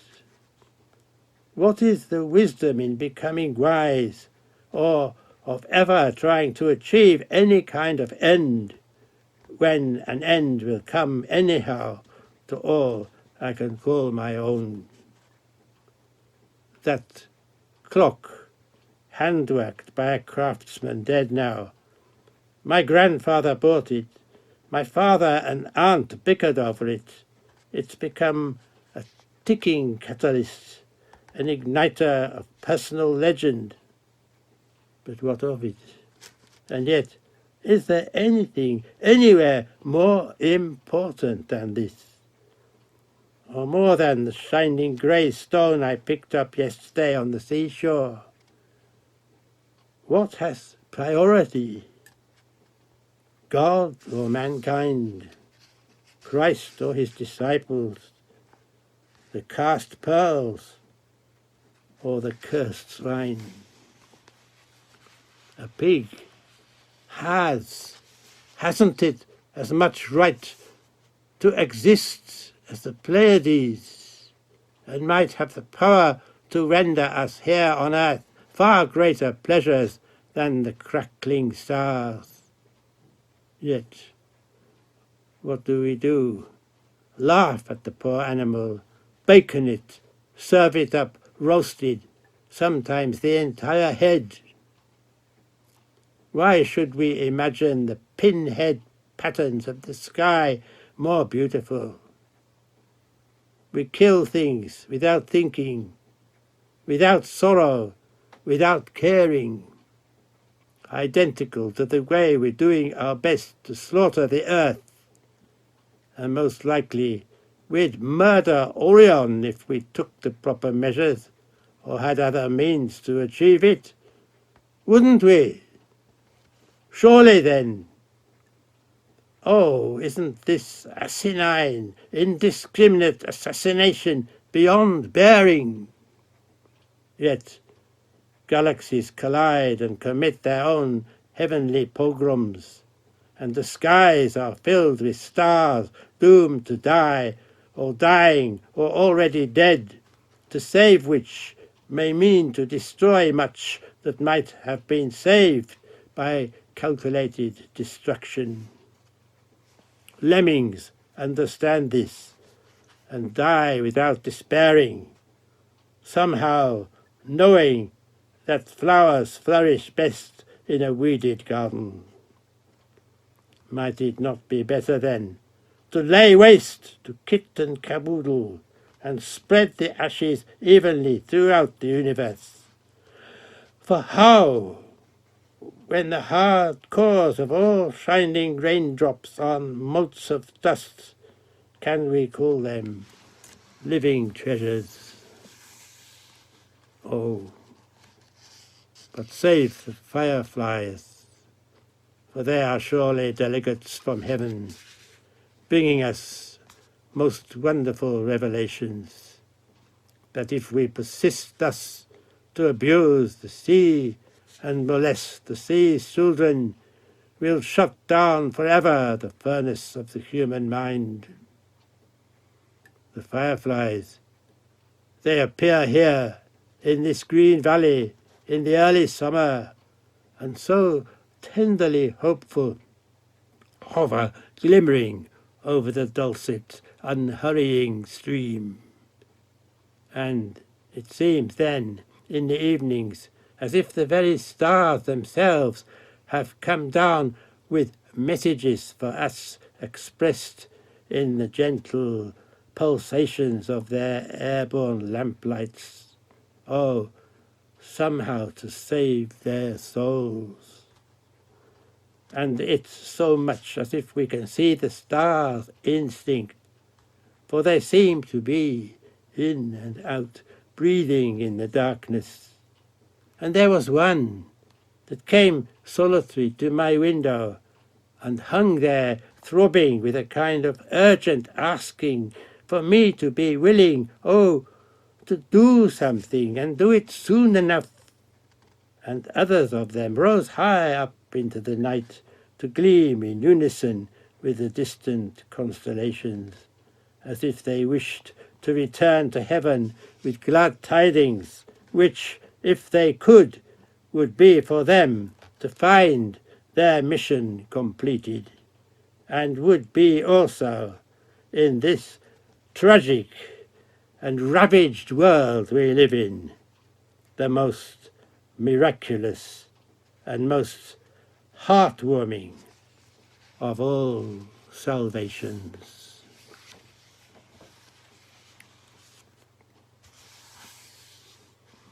Eight. Print. Ahoy there, cries a crewman from the crow's nest across the green-grey, ongoing granite of the swaying ocean. But he's not understood, for there's no ship in eyeshot, and no seafarer other than his own shipmates. And the earth's ocean is most certainly uniquely alone in the cosmos. Our solitary hull needs a captain who knows well how to sail it, and above all who loves, aye, idolizes the crying and stoic sea. A lifeboat designed to sail forwards can, if so commanded, grind backwards through the water, though, if left to the wind, would go the way of the weather. And this is surely the best to have at all times sound fellowship with the elements. For to remain free of the miseries of seasickness, one must be perfectly at one with the rising and falling of the ship's keel, and the sea's whims foreknown. And out of these soundings, that there is nothing but upbeat headwork in the planned piloting of a voyage from outset to its apogee, I must thus format a principle, and I believe in it, that will render an answer to the human conundrum and leave not one stone unturned.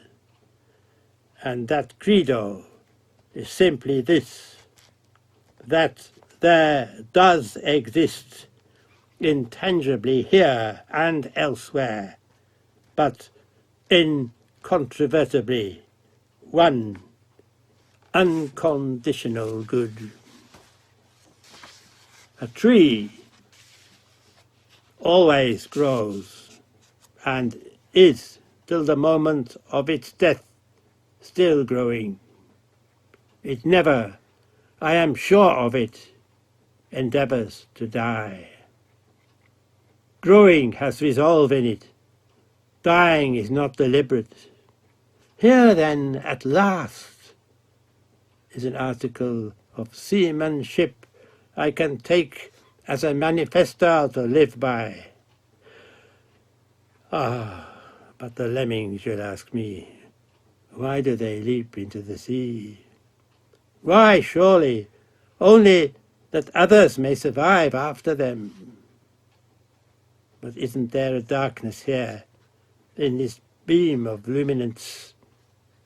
Though the shadow of a tree revives a parched Saracen, it may also deny sunshine to flora or fauna that cannot live without the sun. Yet there's surely something upward and ongoing in this perpetual drive to remain living as long as possible. For a wave on the shore condones suicide only to make seaway for the next breaker in its laced wake, to set the ripples ringing wider. If everything that ever has being has to die also, then everything not yet given the gift to be alive will be given that, which is to say that whatever things we may today think of or imagine that are not here yet will, like buds, break open into flower in the sunshine and become miracles we have ourselves created. Am I God then? No, there's a reason to wonder why. Why not? If I can dream of anything I want to, and believe it can indeed become reality, I really can build castles in the air. And if I'm nostalgic for a god I can talk to, I can genie one into existence, and it's quite possible he'd be an absent-minded old man with a white beard, with twinkling and kindly eyes, who would always forgive me, if so I chose it. It so happened that when young I was a sworn atheist, but as I grow nearer now to annihilation, I am so overwhelmed with the wonder of and love of the rare miracle of being here that I cannot deny a divinity framed it. And it comes to me clearly that the long-gone sages have already sung the long anthems of it, and fervently I listen to them still sounding in the still disciplines of Zen, say, or in the frescoed marvels of the Vatican. So Wordsworth came to deem nature less worthy than God's word, and the wasteland finder found a quiet homeland and a holy tongue to verse in as an Anglican Virgil. It matters not what names I give to the gods I worship, for all are components of the teetotal plan, symbols of the awe I am heir to, nor need I look for an apodixis, for inscrutable telekinesis abound, and within them the answers are there. Even if a bamboo tree one day puts forth a swan-singing flower to denote or annotate the decease of an entire grove of them, that flower's a harbinger, a message of good cheer, a promise of progeny, and I reiterate it, I do absolutely believe there is unconditional goodness always about us, no matter what boo-birds caw that faith as a gaga fiction. This, then, is the glistening aura of the overall ocean, the way I will look upon my every ship and every island, cove and promontory, and every mountain, city and spire, the halos I'll believe my crew companions have, all blessed with this golden benediction, and even too the very sea winds that fulfill my sails. And if I know this, and never lose it, I know then I will never grieve further as long as I live, for every sorrow will be turned somehow into happiness, and every bird cage of human restriction become a kind of find-horn freedom. And no matter how surely I'm one day condemned to die, there's, oh yes, there is, a shining reprieve in knowing that the death of the God in me will kindle a new one, just as Christ was a phoenix that rose from the ashes of Olympian Jove. And if Jehovah, once so jealous, became gentle by Christ's intervention, then, like John, I may write the things I have seen, for it is man that christens the deities, and not they who create man. Though somehow mankind has come here from the forces that burn in and burn out the stars. I have, and so do any of us have, a perfect freedom to set up the Godhead we think we will love and will love us best.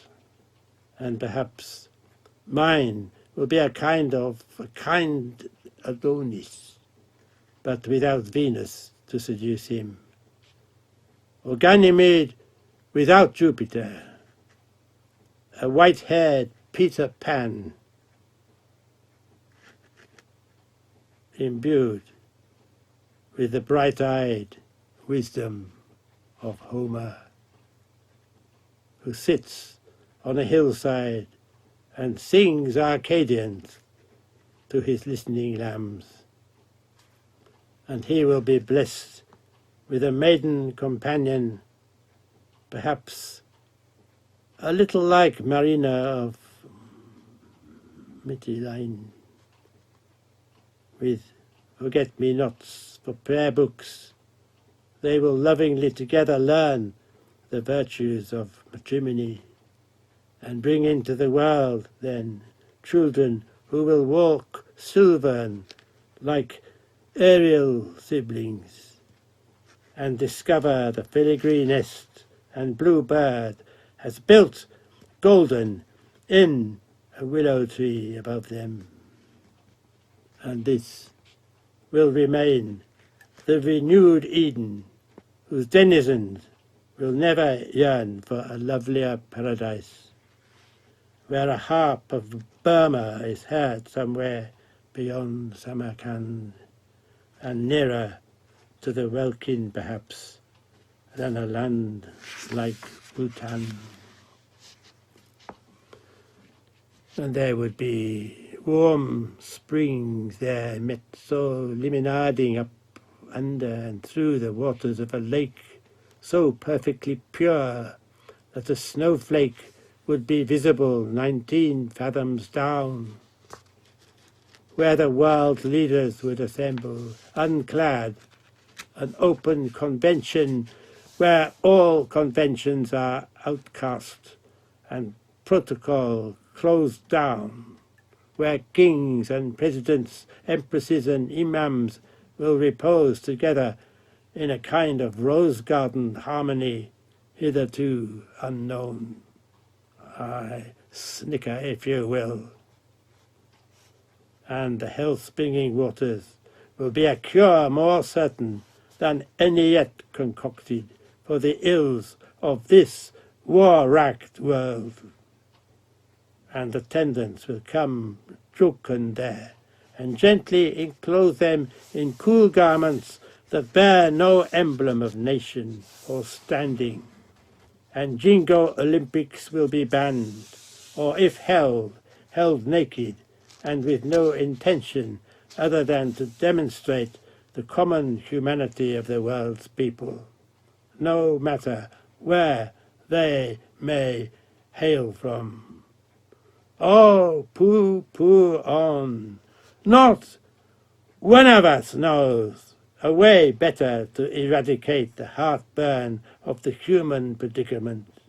Not one of us has nerve or magnanimity enough to dream of a total suspension of pessimism, nor dares to encode an evangelist declaration, a communique, not for that event only, but one such as this that will endure. I have learned how to love a thing as a leaning to be given only and demanding nothing. I have learned that virginity is a pearl not to be thrown to the swine, and is not, as a pearl is, an unwanted beauty it cannot abstain from creating. Learned how to judge and be gentle at it, how to smile at contempt. Learn to enjoy life without killing the joys radiant within it. Learn the seasons, that dusk is a widowshin's dawn, that the flower will always unfurl from a bud if left to do so. And yes, that there may be trials and errors of wormwood in the workings of nature, though not willing ones. I have learned how to be never-endingly thankful for having been given this day the living daylight, and never to be waiting for the sanguine hand cells of tomorrow, when there is always the light to be found in every moment. If I remember how thrilling it is to be alive, simply, I, even in the catacombs of sorrow, learned that merely thinking that I can do this is forever germinating a thought of doing that. The seeds of greater endeavour, that the boy grows stronger in the man, and in each crone remains always the lovely girl. I have learned also that whatever is tiny is also a titan, who must learn too how to love being a pygmy. Learned that a slice or two of new bread with cheese and a fresh tomato will do as well as the most sumptuous of banquets, which are themselves not things to shun whenever they're spread before me.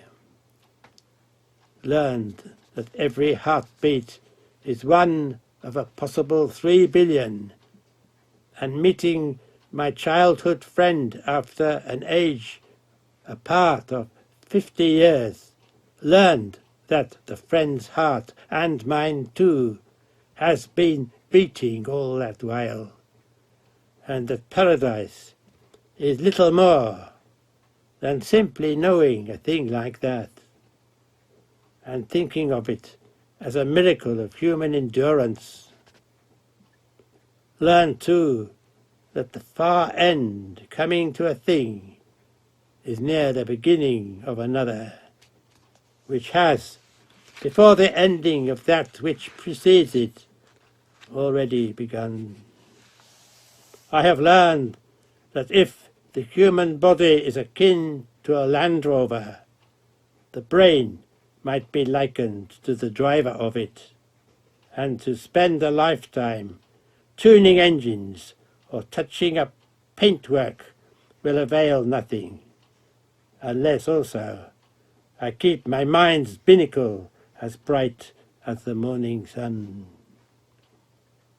For if the car of Phoebus Apollo, or any system within that, crashes when driven amiss, the same goes for every other man-engineered device.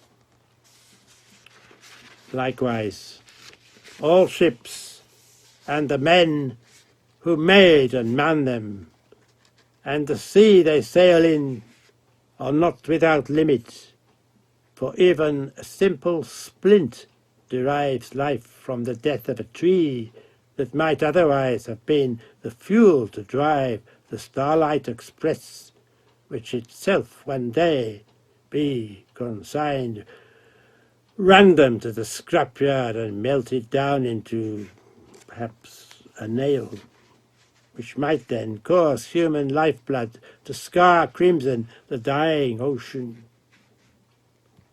This is the fiery, frozen concatenation of all things, and time in the cyber dimensions reduces all sense of voyaging to the merest hint of being here or going elsewhere, creating a motionless wormball as gaudy as the excrement of a zoo monkey.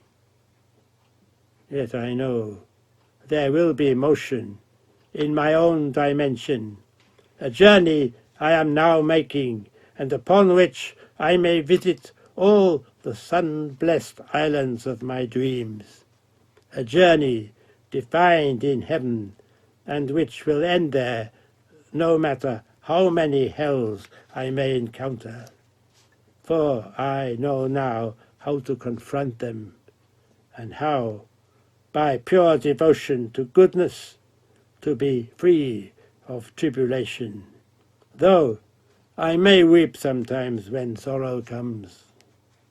And if I myself know this, and if it is known to all mankind that there is unconditional good inherent in every article of SeaManShip, it will be possible to declare here indelible beatitude in this, the final print.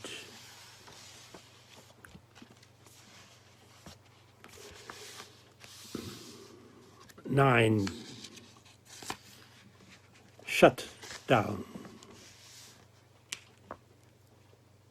It rushes in so suddenly this wisdom, is it wisdom, that one day I'll have to die, that the long open application has to be shut down. And on the way there, limping through the overloaded, fly-blown greenaway sets of this million stage boat in which I've been sailing, I see the candles one by one sputtering out, lanterns of the living, those that have led me or looked askance at me, but have moved on before me. Yet it seems, while learning, there's nothing constant, no, not in the dust of Alexander, nor in the skulls dug up by the graveyard clown. That we never learn till it's too late, that we ourselves are destined to be a part of that transience. Nor are we ever really ready to be gone away from here, or prepared to be snuffed out, unless we are men who love Kevorkian endings, when our will to linger longer is failing. As for myself, let it be where I can gaze upon the evening sun sinking behind the sea, as gentle and as beautiful as a dulcet-toned chaconne, with the long yarning surf as a slow passacaglia, and let my ashes drift down from the fanged crags of Cribgoch and join the Alleluia wailing of gulls in the mist-cloaked air of old Snowdonia. And if I could choose my way of leaving in a mandala of sea dreams, let me unknowingly drown. For the sea is calling me always. For years on vacation, I've plied the black currents from Boso to Tosa in a derelict Nippon ferryboat. And at night sometimes, leaning alone on the rusted white railings, have felt, oh, this irresistible pull from the dark gleaming waters to leap down into them, and I think I would do that, were it not that I cannot sustain the thought of my true love, aspen tender, asleep in our cabin below, standing next morning forlorn on the car deck by our ivory-white Nissan van, having scoured the ship for me, for a farewell note, and for some sign for her why I had done that. Perhaps it is true, I've often thought this, that the most cruel among us, I being one, show more sentimentality than others kinder do. For what is this? Why does the dismal seem so delicious, to make one so close to me weep thus? And why is it that whenever we descry any stretch of water, we're so excited by it, cry out and point, and like me, wish to throw ourselves headlong into, or is it back into, is it our mother's womb?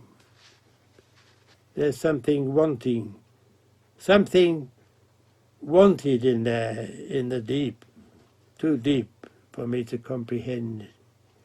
Yet I hear that voice forever calling me, as if the ocean's ancient matriarch, dying long, desires a lifelong antidote. Isn't there, perhaps, a longing in all of us for a like panacea? And if we cannot find one, a desire then, oh, for a blessed release. Our ships, our cities, our mechanizations have grown so far beyond gargantuan, we cannot manage them, and we live like buzzing flies with brains that never sleep, have become too cerebral ever again to be heroic the way Odysseus was. And there's nothing more to explore save inaccessible stars, and the space between what we are now, a race at the point of extinction, and finding life elsewhere, or a golden fleece hanging somewhere in the heavens, is too great ever to be spanned. And to be original, unique, to be hip and with it always, becomes more unattainable the more we flounder in the morass of what's now called civilization, a word cynical, a world two-faced, a world of smiling lies.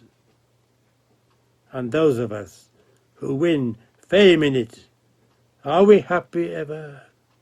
Not truly, for the kinds of criterion we measure happiness by are decayed to the core, and we bask in our tabloid renowns, and never again may enjoy solitude as a man unknown can, who can hear our despairing cries, the Elvis cataclysms, the Hendrix Jeremiahs, only for the next coming, not Christ's reincarnation, but the carnal kind, creaming kairos without surcease. Less than half awake at the best of times, and in half darkness always, I interface the living world as through a body bag of misted polythene. All sounds to me have never seemed analog, but somehow hidden in a veil such as when music comes digital to me. Not wholly here in this room I listen in, as if I am still far nearer to being almost all animal than anything all-knowing as we dream of God as being.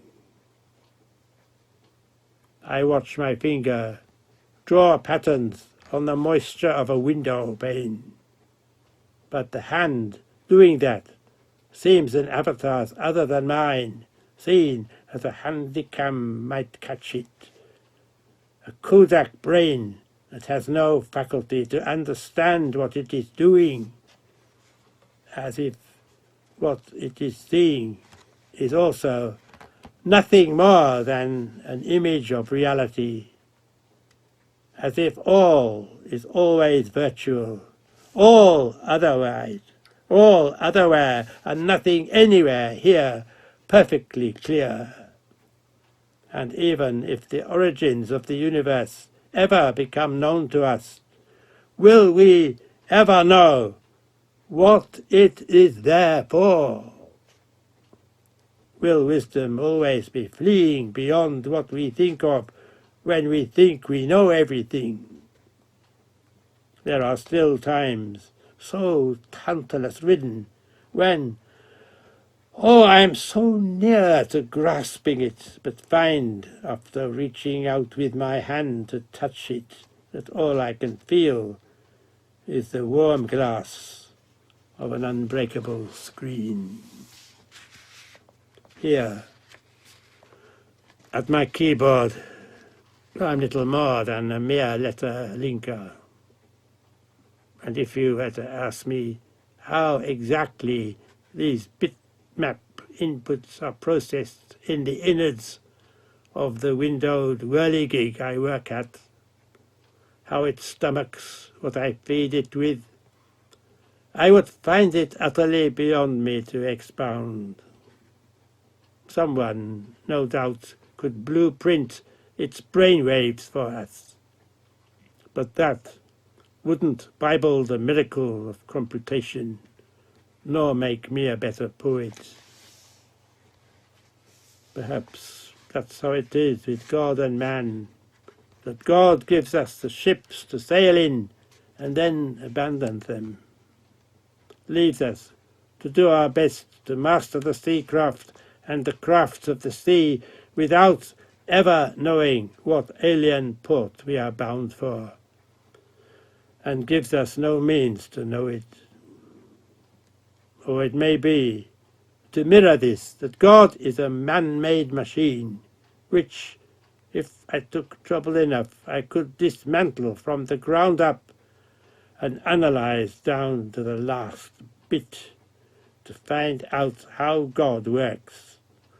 But such an undertaking would so daunt me, I would blow it, or blow it up, and blow away the wonder of not knowing. For not knowing is perhaps a better way of finding the never-to-be-found bird that's blue as the sky, which I do see as delectably blue, but if I look deeper, might find it as black as annihilation and totally unblessed. What Homer was, who knows it? But a voice after him has come down to us in the voices of others, into and out of miraculous holes in the lanternine skulls of those who heard them and learned later how to record them by hand. Aye, the human hand that has made all that is not seaborn or earthling. Then struck the Caxton wave crest, breaking in with the nascent printouts, and knowledge began to freeze, growing like an iceberg abscess under the ocean, till mankind was keyed up. He was so keyed up. He was what? Shipwrecked on the Remington shoals, which themselves did not preclude voyaging, but rather hastened it onward to the terminal selectric inventions of our own era.